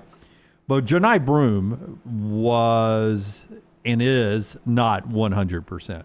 And you watch him miss some short ones that left him on the rim. Didn't seem to have a lot of bounce in his hops a little bit. Bruce Pearl talked about Johni going into tonight's game in Nashville. He's getting better, but the ankle's not 100%. He's at no risk for injury, not much of a greater risk for injury, but yeah, he's not able to push that off, and we have to do a little bit of load management with him. And he's not complained one iota. I'm telling you right now. I can only speak for Johni, but I do imagine that there are other players, let's even say maybe on my roster, I would just say even on other rosters, who have accomplished as much as he would have accomplished, who is in a running for National Player of the Year, who could say, Coach, let's wait a couple weeks till I'm 100%, because I'm worried that I may not look my best, and it could hurt me in my draft status. Auburn family, not 1 ounce of that from Johni Broome. Yeah, I'm not surprised by that. Yeah. And I'm glad he pointed it out. It should be pointed out. But Broome does not strike me as the type that would be about my draft status. That guy he's given a lot for Auburn basketball. He also strikes me, he's one of those guys, if there was no limit on how long you could actually play, I could see him just feed off NIL for years. He could have a great college career. Yeah. Remember the shoulder injury that came right back in Birmingham, played the next game. That's right. And was stretching it out, hanging on the rim, and felt like if he could have, he wouldn't have set out the 2 games he set out. So those are the 2 games tonight. Let me ask you guys this: that was at one point we all agree it was the most difficult job in the SEC was the Auburn job. Yep. Could you make an argument that Texas could be the best job in college basketball based on the fact that they probably can pay as much as anybody? That's right. They haven't been to a Final Four since 2003. They've never won a national championship. You look at the resources. Like, to me, I mean, look, it was the perfect setup with Chris Beard, and obviously what happened.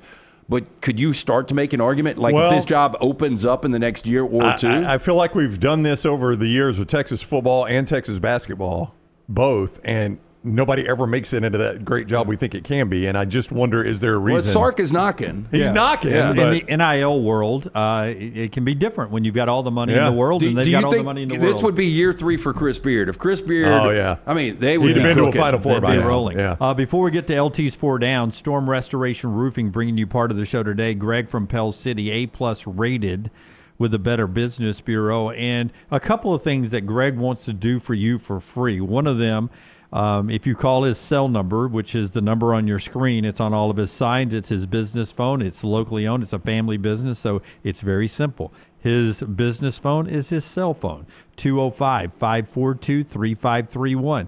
205-542-3531. Call Greg up, text Greg, whatever you want to do. He'll come to your house and give you a free, no cost, no obligation, free roof inspection. He also wants to help you with new changing insurance rules when it comes to your roof and how they're going to pay claims on an older roof.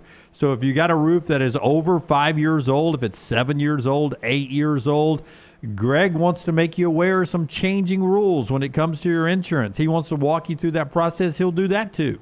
205-542-3531. It is Greg from Pell City and Storm Restoration Roofing. And Slice brings you our 4 downs today. Yeah, 5 great locations. Make sure you stop in for lunch or dinner. Go see the Bajalia Brothers, local pizza, local ingredients. Lakeview, Vestavia, Montevallo, Crestline Park, newest location in Edgewood. To view the entire menu from the soul pie to the hot mama, go to slicebirmingham.com. First down. Celebrity birthdays all over the place today. Sheryl Crow, 63. Better career, Sheryl Crow or Sue Bird? You see what I did there? I see what you did there, Lance. That's pretty good. Birds of a feather.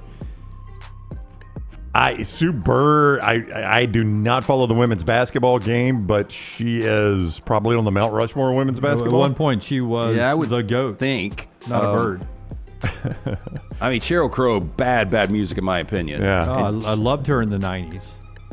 Did you love her look or music? I was okay with her look, but her music was really good. Did you want to soak up some sun? Not my favorite one, but give me a good one. All I want to do is have some fun. God, in the 90s, I wanted to have fun. Sheryl Crow was a big part of my. I just remember her dating our guy Cassimus. Well, I couldn't have gone on a road trip with you because it was Hootie and the Blowfish, Sheryl in the Crow. 90s, man. I mean, Lilith Fair. That was it. I was a big in my Lilith Fair era. I love me some Sheryl Crow. I've got a playlist on Spotify called Lilith Fair. So of course you do. I would say. So you're going Sheryl Crow? I would say Sue Bird. Sue Bird is okay. If she's on the Mount Rushmore, she is in fact on the Mount Rushmore of women's basketball. That's better. But I don't know what that gets you. Well, it gets you in your little area. That's the area she can dominate in. Oh, and in her 20s, she was a smoke show. Sue Bird. Sue Bird was. Yeah, absolutely. Okay, I'm going to Google that. That's going to be in your Steffi Graf. Not quite to the Steffi Graf level. No.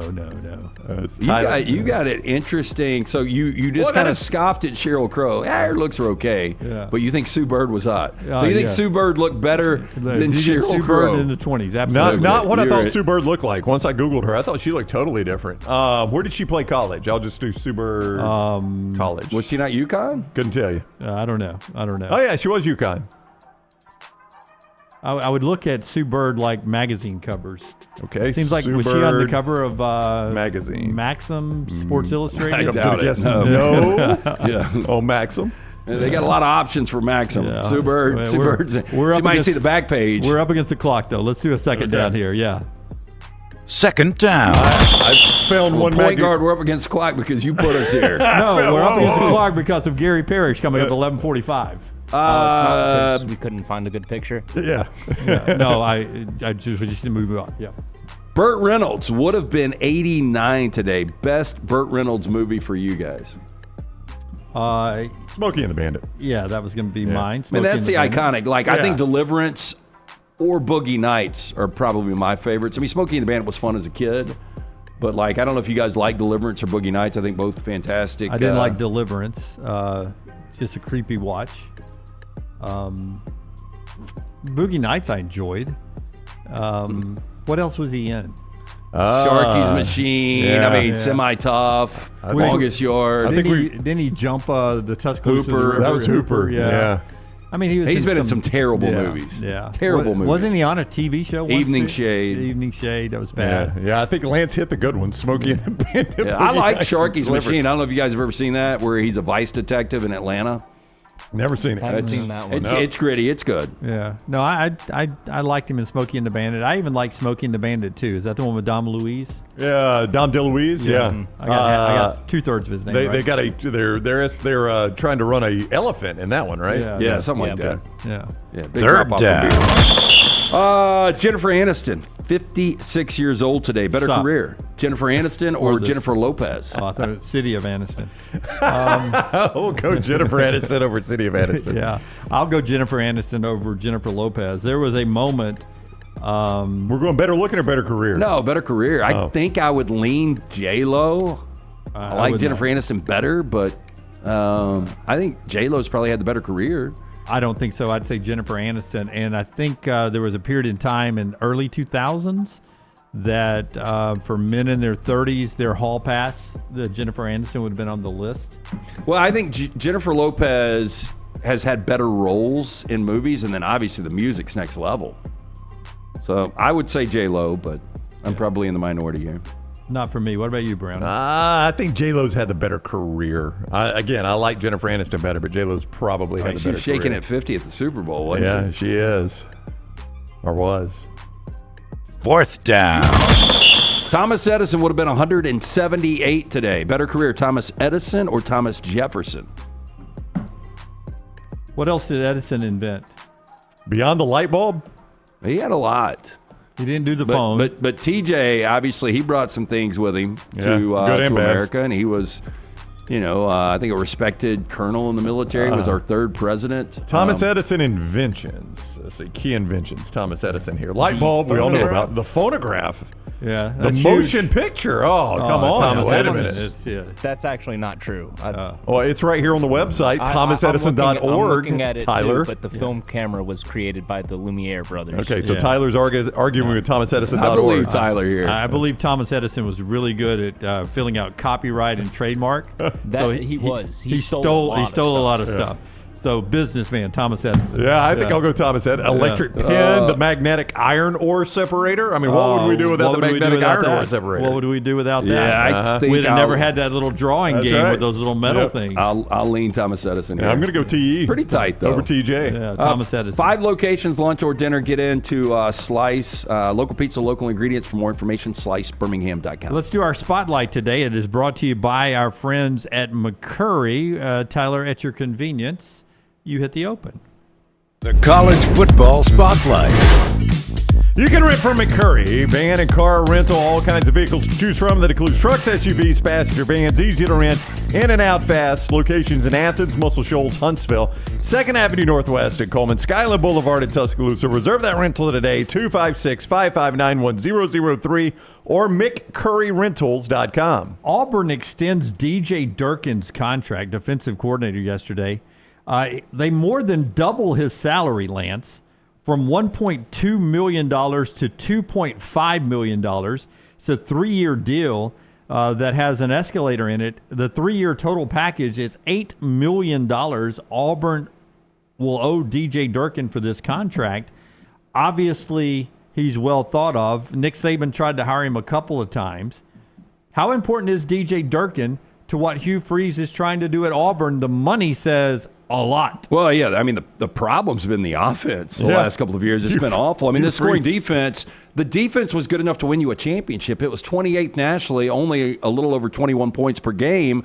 The total defense was 31st nationally. I mean, with Hugh Freeze's background, when you hired him, you thought you were bringing in innovative, exciting offense. If you got what you thought you were getting from Hugh Freeze, DJ Durkin on the backside has done enough to get you where you need to be.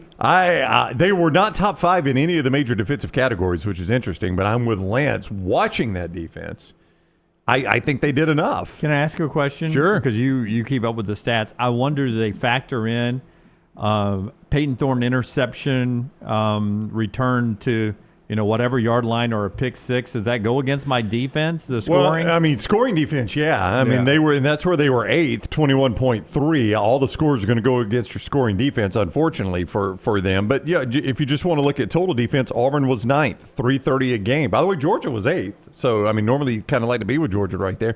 Passing defense, Auburn was 9th, 213 a game. Rushing defense was, of the major categories, Auburn's best. They were 6th at 117 a game. So, again, not top 5 in any of the major categories, but the eyeball test tells you that defense was good enough. All I need to know is scoring defense. Yeah. And when you're giving up less than 22 points per game, the offense should be 35-plus points per game. And to your point, it seems like every time they were having to run out there with the pressure on them to keep Auburn in the game, right? Yep. Every time it's like, all right, guys, we can't let them score because our offense, we're going to be lucky to score another one. DJ Durkin getting paid. By comparison, he'll be making what Blake Baker got to move from Missouri to be LSU's DC last year, and he's just short, barely, of what Jim Knowles is making, $3.1 million to move from Ohio State to Penn State, $2.5 million defensive coordinator now, DJ Durkin at Auburn. That's our spotlight, brought to you by our friends at McCurry. McCurryRentals.com is where you start. McCurryRentals.com. Hey, by the way, 6 of your 7 losses this year you gave up in the 20s. So those are games you should win. And to Dunaway's point, some of those were pick sixes or an interception putting you in a bad spot. Yeah, I mean the 21-14 loss to Cal, I mean, that was all on the offense. Yeah, Oklahoma too. I mean, that was all on bad offense at the end. We've got trash when we come back, and Gary Parrish after that to talk about the SEC basketball season, where it is nationally, games tonight, but the big one, Auburn and Alabama, coming up this weekend. My bookie got you covered with the games all the way through March Madness, so enjoy that. Think about it when I come back. Can the Eagles be a dynasty?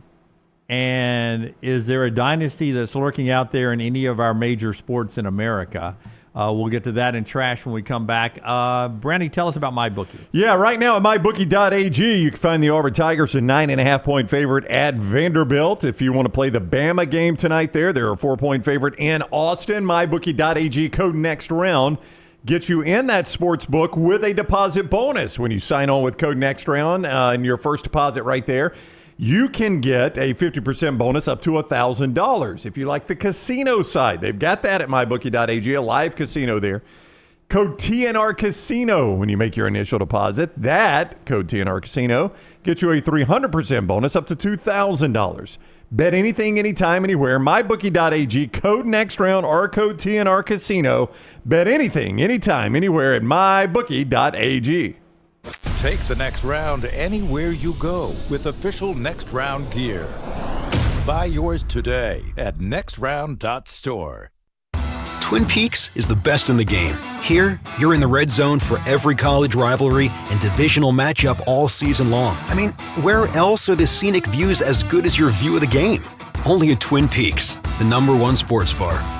Hey, there's nothing worse than waking up to a plumbing problem. Don't get caught in a flooded house. Call the guys at Hemphill Services. Adam, Chad, and the team at Hemphill are the only ones I trust to fix it and fix it right the first time. Hemphill Services does it right and always at a fair price. For all of your plumbing, cooling, and heating needs, trust the name that Birmingham has trusted since 1954. That is Hemphill Services. Call now, 205-229-2090. That's 205-229-2090. This hour of the Next Round is presented by the Birmingham Racecourse Casino, now featuring 7 days of giveaways with your chance to win a share of up to $125,000. The more you visit the Birmingham Racecourse Casino, the more chances you have to win. By now, you guys know how I feel about my fashion. However, did you know that I care about your fashion choices? Cargo shorts are out, flip-flops are only appropriate on the boat, and please throw away that stained t-shirt from college. You may be thinking, EG, that's all I own. What do I do? Here's what you do. Go to nextround.store and fill your cart with a wardrobe that is approved by me. Stock up on logo t-shirts, hoodies for football season, and hats for every day of the week. Trust me on this one and head over to nextround.store to get stocked up for this season. Looking to expand your business? Let the Next Round help you. Contact us, sales@nextroundlive.com, and be part of the team. Advertise your product to hundreds of thousands of potential customers on our ever-expanding platforms. The Next Round can take your business to the next level. Join our existing partners in the fastest-growing media space, both live and on demand, while reaching the most desirable audience for your business. Get more information by emailing sales@nextroundlive.com, and one of our team members will work with you to build a plan to take your business to the next level using the Next Round. Happy football season. At the Next Round, we strive to make our loyal listeners feel like they're a part of the action all season long. My name is Emily Grace McWhorter, and I do that by bringing you along for any given Saturday in Auburn or Tuscaloosa. From pregame warm-ups, touchdowns that make you feel a part of the play, and everything in between, our goal is to make you feel like you're inside Bryant-Denny or Jordan-Hare. Follow along on our social media at Next Round Live on Instagram, X, and Facebook. Also, check out thebarnauburn.com and covercrimson.com while you're at it. Here's to fall Saturdays. Follow Next Round Live on Twitter, Instagram, Facebook, and YouTube. The social media team at Next Round Live is dedicated to giving you daily news conferences and practice video from UAB, Alabama, Auburn, and around college football. Follow and compare to the sites you used to visit. You'll also get the latest highlights and news from the Next Round Daily Show. Turn on the notifications so you don't miss a thing. Next Round Live on Twitter, Instagram, Facebook, and YouTube. See more at nextroundlive.com. It's time to pull the trigger on the Next Round merch that you've been eyeing. We know there's a lot to choose from at nextround.store, so here's a few of our favorite picks. If you want to match LT and Brown, go with the TNR logo hoodie and throw in one of Dunaway's favorite hats. Any of them will do. The Backroom's go-to is the classic logo t-shirt, while my personal favorite is the light blue TNR crew neck. All of these items can be found at nextround.store and are EG approved. Rest assured, your order will be packed with lots of love from us here at the Next Round. Head over to nextround.store to start filling up your cart. Start your day online with our website, nextroundlive.com, for the latest videos, podcasts, and college football stories. It's also a great way to stream the show or shop in the Next Round store. Stay connected by visiting nextroundlive.com.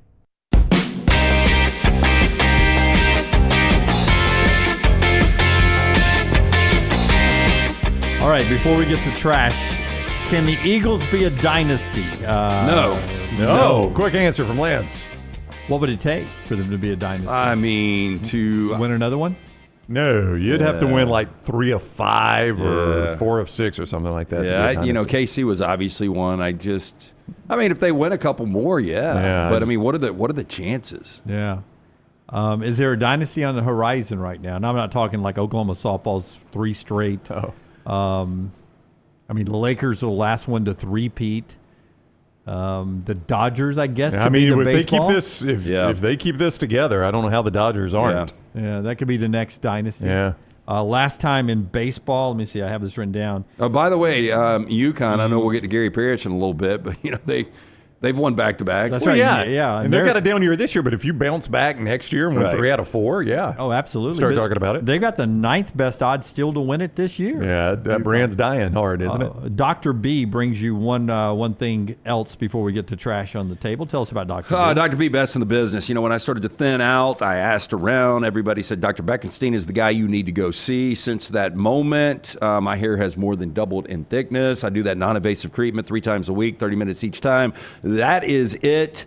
205-319-0316. T3 has a new test that is so easy, painless, affordable, takes 4 seconds to perform. It's going to show which medicine compounds will specifically work for your hair loss. There are over 10 categories of agents that they can use, knowing they will work for you. They will custom compound these agents for you in pill or topical form. You pick and choose which agents you want. Men and women ordering Hims, other products online, don't even know if they work. Dr. B has been using this test for over 3 years with amazing results. Stop wasting your money and critical time while you're losing hair on treatments that aren't working for you. Come see Dr. B and find out what will work. 205-319-0316. Tell them the next round sent you. For more information, t3hair.net. Of the 3 major sports in America, the Yankees have won 3 or more straight 3 different times, and the Oakland A's did it once. In the NBA, the Lakers won 3 or more in a row twice. The Bulls did it twice, and the Celtics did it once. And in the NFL, all pre-Super Bowl, 3 or more in a row, twice by the Green Bay Packers, 29-31 and 65-67. That gets us to trash, brought to you by our friends at Mortgage Right. That didn't upset me. But the bitch-ass hoe that told me to calm down, what I'd like you to do is apologize instead of being a bitch. You're calling me sorry, but you're calling me a bitch. So set an example. I'm sorry. My kids can't hear me calling you a bitch. Your window's open. They can't hear me because they're listening to Kids Bop. LT's Trash is presented by Mortgage Right.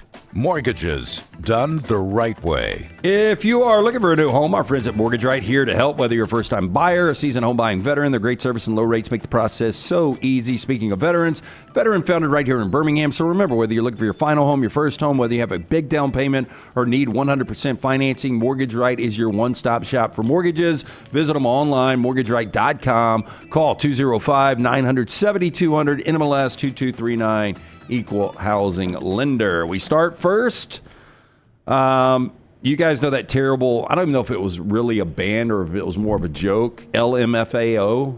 Wow. That party rock. Yeah, they released some songs, right? Well, the Red Foo dude is playing tennis. Oh, wow. Professionally. Oh, professionally, you say? Yeah.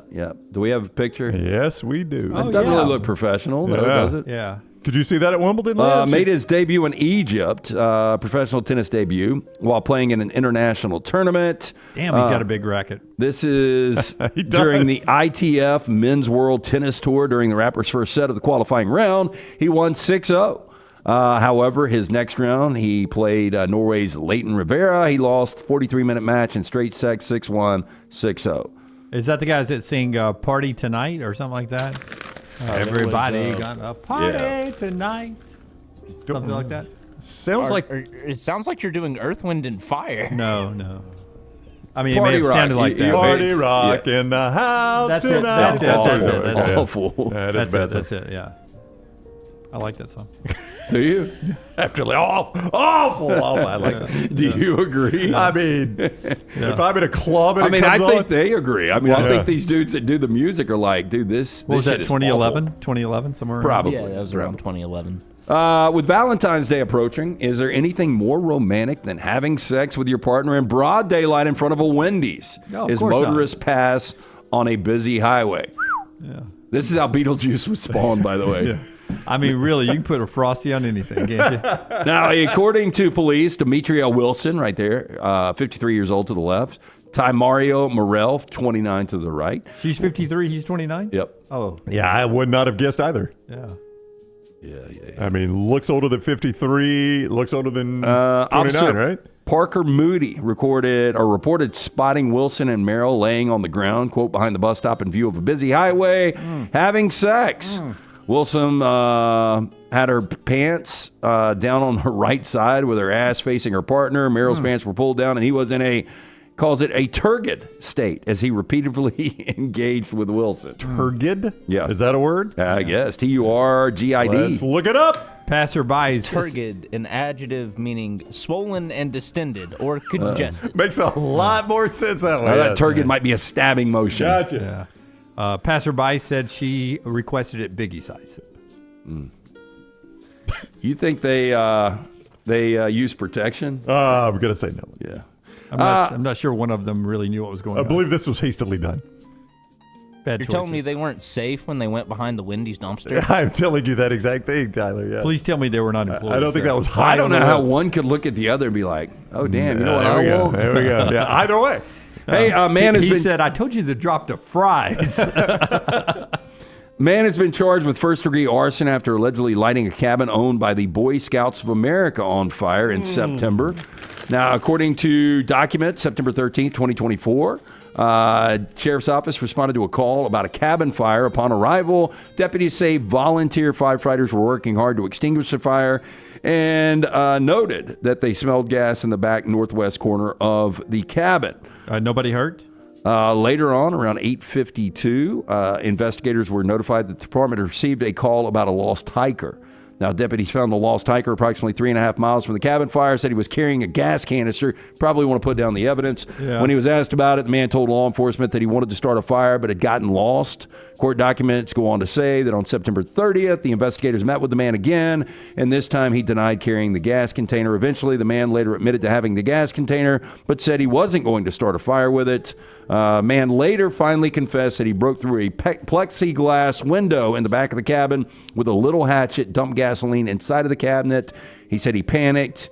He lit it up. He tried to dump a beer on it to put it out. Didn't work, so he took off. Don't you, and I've seen enough of this in movies to know. By the way, worst liar ever. Yeah, really. If you start a fire, you ultimately throw the gas can in the fire so it burns up with you would think. what you burn, right? And your fingerprints. And your fingerprints, yes. I've seen enough movies to know that's the way you get away. You don't run away carrying the gas can. Did you guys track see you down, you got a gas can in your hand? The footage of the streets of Philadelphia? I did, greasing the poles. Yeah. Well, I'm talking about the carnage.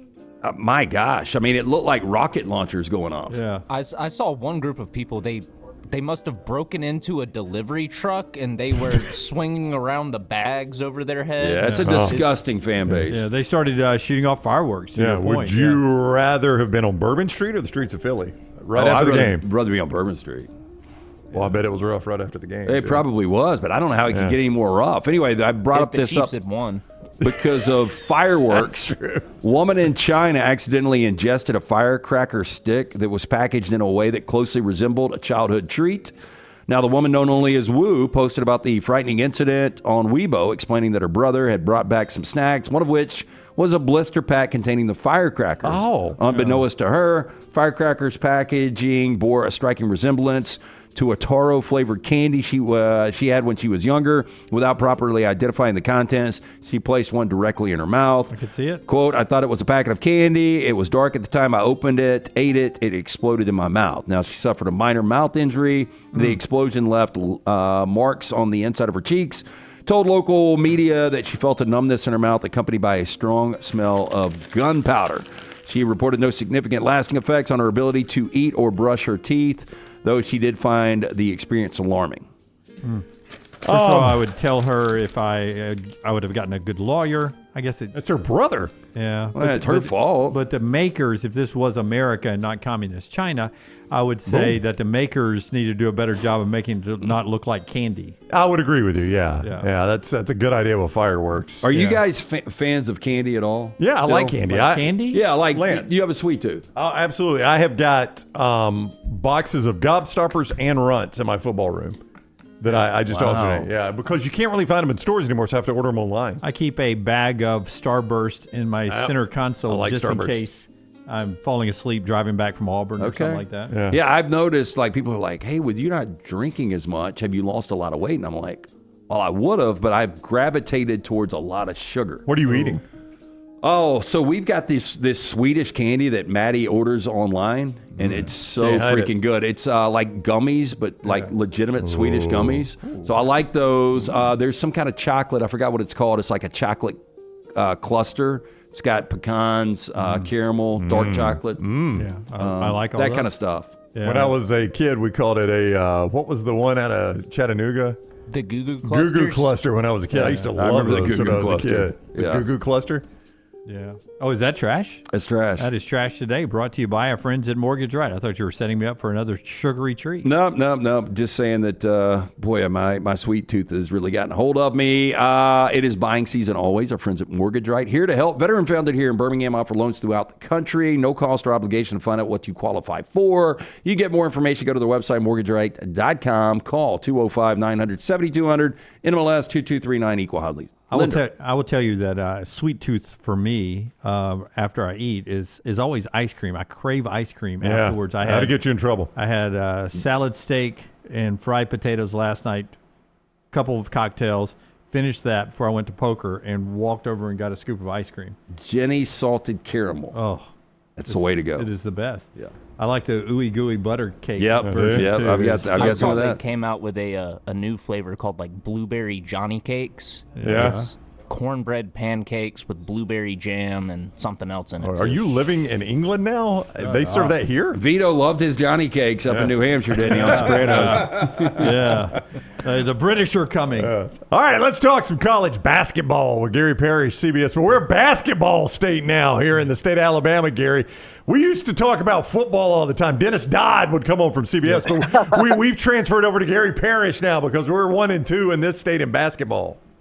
It really is something. I mean, we got an obviously massive game on tap, and I'm glad the polls worked out the way they did because there is something, you do remember 1 versus 2. We had one in my hometown, in John Calipari's next to last season that was Bruce Pearl's Tennessee Vols and John Calipari's Memphis Tigers. And that was for a while and perhaps still is, if not the highest rated regular season college basketball game ever on ESPN, one of them.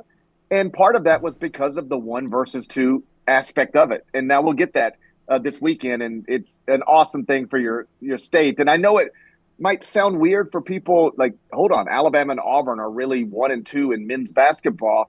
But I never believed you had to pick in sports. I've always thought no matter how successful you are in football or anything else, if you want to be successful in men's basketball and you have the resources to do it, hire somebody great and then free them up to be great.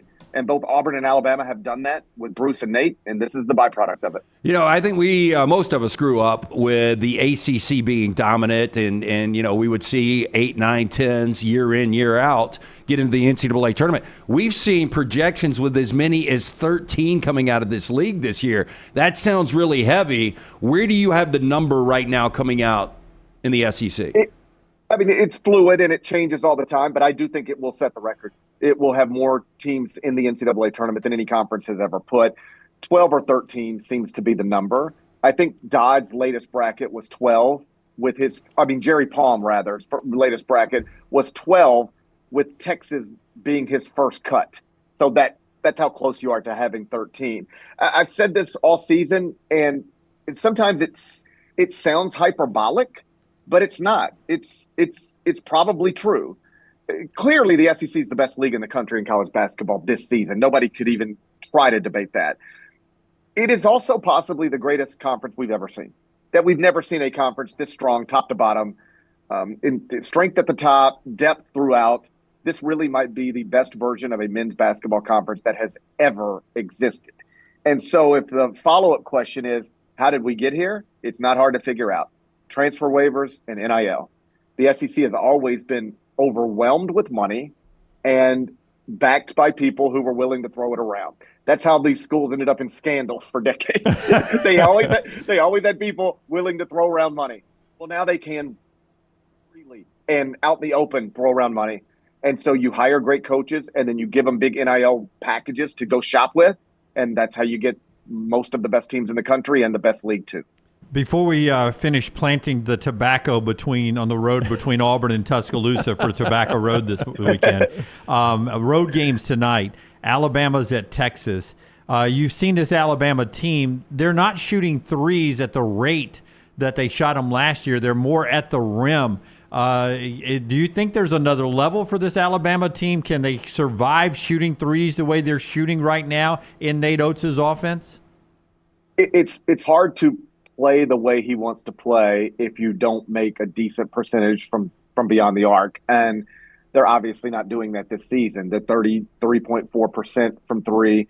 They're still taking about 47% of their field goal attempts from beyond the arc. But I think if you talk to Nate and he had the personnel to do it, he'd like that number to be even higher. So, listen, it's weird to try to talk out of both sides of your mouth with this stuff because it's clearly a flaw with the basketball team, particularly with the way they want to play. But it's not a flaw that has prevented them from quite literally being ranked number one in the coaches poll right now. So can they be great without excellent three-point shooting? Yes. And the reason I know that is because they are. They are right now. But if you want to go win 6 games in the NCAA tournament, it can be very difficult to survive a terrible shooting performance if you don't have the elite defense to keep you in a game when you're really missing a lot of shots. And though they are clearly better defensively this season than they were last season, they're still not what anybody would call or label elite defensively. And I tell you this, if Alabama gets knocked out of the NCAA tournament earlier than we think they should, it will probably be a situation where they weren't good enough defensively to edge out a win when they went something like 3 of 24 from 3. I'm making up numbers, but you get the point. Yes. Gary Parrish is with us at Gary Parrish CBS on social media. You see him on CBS Sports throughout the college basketball season in the studio there. You can also read him at CBS Sports, and he's up there with our buddy Verno at Grind City Media in Memphis. A rare in-studio for Gary. He's in New York all the time this time of year. So to me, like if Bama beats Texas tonight and Auburn wins in Nashville, the bigger thing to me, obviously 1 versus 2, game day being there, all that's great, and we love the publicity here. The winner of that game's in sole possession of the SEC lead, which is not insignificant, Gary, because it's hard to imagine the regular season SEC champion not being the overall number 1 for me. Is that the way you are right now? That's certainly where we're headed. I don't even think it's a debate right now that Auburn would be the number 1 overall seed. And I think if it's not Auburn ultimately, it will be whoever supplants Auburn at the top of the SEC. I'll keep it simple. If Auburn wins the SEC, Auburn's going to be your number 1 overall seed and should be. And if it's not Auburn, it will probably be another SEC team, Alabama, perhaps Tennessee. I think the top 3 and 4 of the top 5 in my top 25 and 1 daily rankings are SEC schools. The league is obviously deep, but the strength at the top, like they could get 3 number 1 seeds and have, we could be watching first Monday night in April. It's an SEC team against an SEC team for the national championship. All of this stuff's on the table. If the award was given out today, Cooper Flagg probably your national player of the year, but do you believe Johni Broome can still do enough to become the national player of the year? Yes. And I would not have answered that question that way a month ago or whenever Johni went out, because on literally the same day he went out, Cooper Flagg went for like 40 something. And it felt like, okay, here we go. And Cooper's been awesome.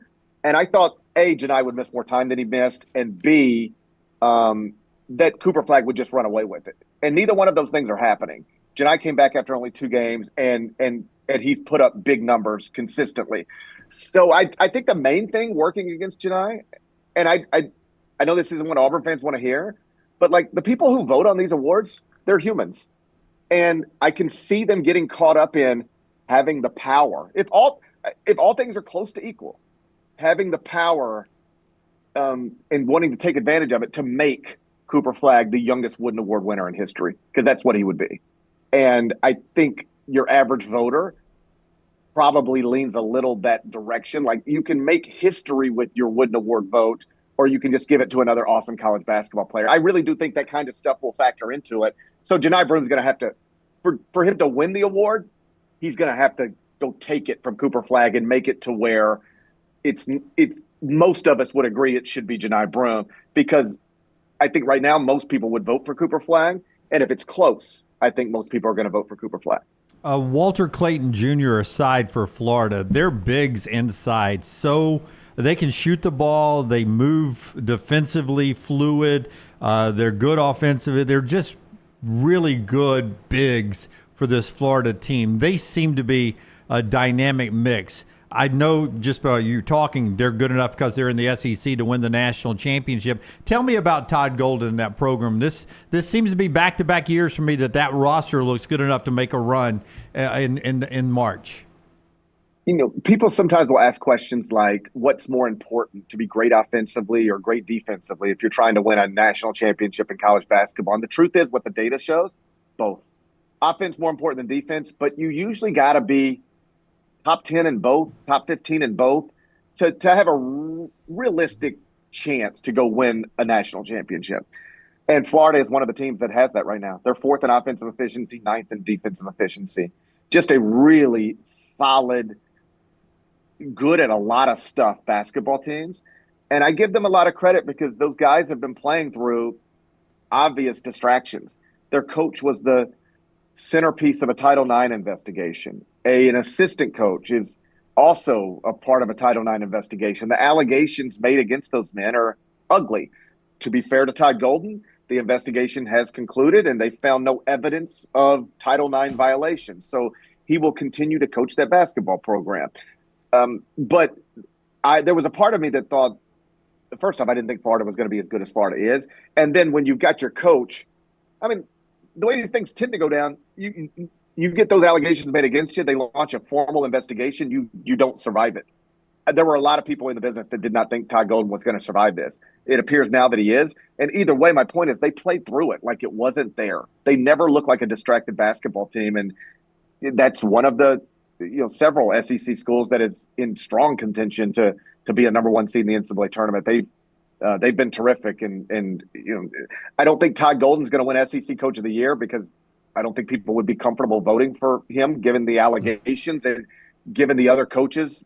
But if you took all that stuff and set it aside, he's obviously a candidate not only for that but National Coach of the Year as well. More surprising unranked team as we roll into the middle of February, Gonzaga or UConn? I'm a little surprised by UConn, but I can explain it. They lost their best pro prospect. They lost 4 starters from last season's team. I can't bring revisionist history here, and I also had UConn in the top 5 in the preseason. But I did it, if I'm being honest, almost out of just respect for the program and the staff. Because when I would talk to Dan Hurley or anybody on his staff, they were really excited about this team. And I just sort of reached a point where I was like, they know their team better than I do. On the surface, I don't think you can lose 4 starters and just pick up like, nothing happened. But they think you can, and I guess I should believe them.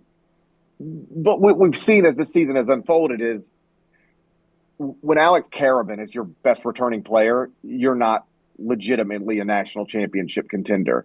So am I surprised that UConn is unranked right now? Yes. But I'm not surprised that they aren't meeting preseason expectations because they were lofty and somewhat inflated for the reasons I just explained. With the Zags, they're in a position where they're not like in the SEC or the Big Ten where they can make up for their bad losses with good wins in their league. You take a bad loss in the WCC, there's nowhere to get a good one to offset it. So I think ultimately they'll be fine, but they're skating a little closer to the bubble on February 11th than I thought they'd be skating a few months ago. Well, you spent a lot of time in New York doing the CBS work, as we mentioned. What is the, if at all, the buzz for Rick Pitino and St. John's there right now? It's kind of fun for guys like us that grew up when the Big East was what it was to see that again, I think. It's great. And yes, I do. I am in New York more than I'm at home. In the year 2025, I have already spent 25 nights in New York City, and it's only February 11th. So this feels weird just being in my home studio now. But it's electric. I mean, he's captured that city. Like New York likes to think of itself as a basketball city, but they don't have great basketball typically. The Knicks are good right now. St. John's is great right now. And, I stay about 20 blocks from the Garden. I'm in Midtown Manhattan every day, and I don't want to overstate it and be like, yeah, and you'll just be walking down 8th Avenue and a Go Johnny's chant breaks out. That's not happening. But that building is on fire every time they're in there, and the crowds are great. The vibes are good. This is I'm glad you put it the way you put it, because I'm 48 years old, and when I was growing up, St. John's mattered. Yeah. Carnesecca. Like, my almost introduction to college basketball is 1985 Memphis State Tigers in the Final Four with Villanova, Georgetown, and St. John's. St. John's was a big brand when I was brought to this sport, and they haven't. And I didn't even realize this until it started to become a thing. Now that most people know, if you follow college basketball closely, they haven't won a conference championship, a Big East title, since 1992. Wow, I mean, somebody said that out loud, and I immediately went to double check it because it didn't sound like it was possibly true. 1992 is the last time St. John's won a Big East title, even a share of it. And in year 2, 72-year-old Rick Pitino has them in position to do it. It's my favorite story in the sport right now. I understood why Louisville needed to move on from Rick after one too many scandals. At some point, it's just like, this happened on your watch again. We've got to make a change. But what I was less understanding of is why somebody else didn't hire him more quickly to do this for them. St. John's finally pulled the trigger, and I don't want to pretend that I knew it was going to happen this quickly, but I was pretty confident it was going to happen, and now we're here. Nice Mets hat. In Mets fashion, did you pay 40% over market price for that hat? Oh, wow. Hey, it is never my money. I know when it comes to the hats, but the Juan Soto money is not my money. As someone who suffered through ownership in the biggest media market in the world, but never treated the team that way, if we ever get a World Series title and somebody wants to say, yeah, but you had to buy it, fine, I'll buy it. I'm happy to buy it. Ohio State just bought a national championship in football. Somebody just bought a national championship in basketball. If the Mets can buy me a World Series, I'm happy with it. They could have given Juan Soto $400 million. It wouldn't have mattered to me. All right, go on social media at Gary Parrish CBS, the Eye on College Basketball podcast. Read his work for CBS. See him in studio of the CBS Sports Network throughout the week. As he mentioned, he's always up there doing that. Gary, thank you very much for the time. Enjoy the weekend. I appreciate it, guys. Take care. All right, buddy. Gary Parrish with us on the JohnstonRVCenter.com hotline. Brought to you by our friends at Champy's World Famous Fried Chicken. They bring you the final hour of the show every day. Sterling and the crew there for lunch and dinner, ready to kick off your after work with a happy hour at the bar there. Dinner tonight, date night this weekend, Valentine's. Spend it there with 2 big breasts and the sides and Mississippi Delta recipe tamale. It's all right there. Highway 119 in Alabaster. Go by and check it out. Champy'sChicken.com. Champy'sChicken.com. It's Sterling and the crew there. And that's our show today. Don't forget, post-game tonight, Little T, knock on wood, hopefully she's feeling better. She's going to give it a go tonight. After the Vandy game, Auburn-Vandy at 6, we'll do one. And then right after Alabama and Texas, we'll do another one on our video platforms only. And then we're back with you to break them down tomorrow on the show at 9 a.m. Central Time. Until next time, God bless you and God bless America.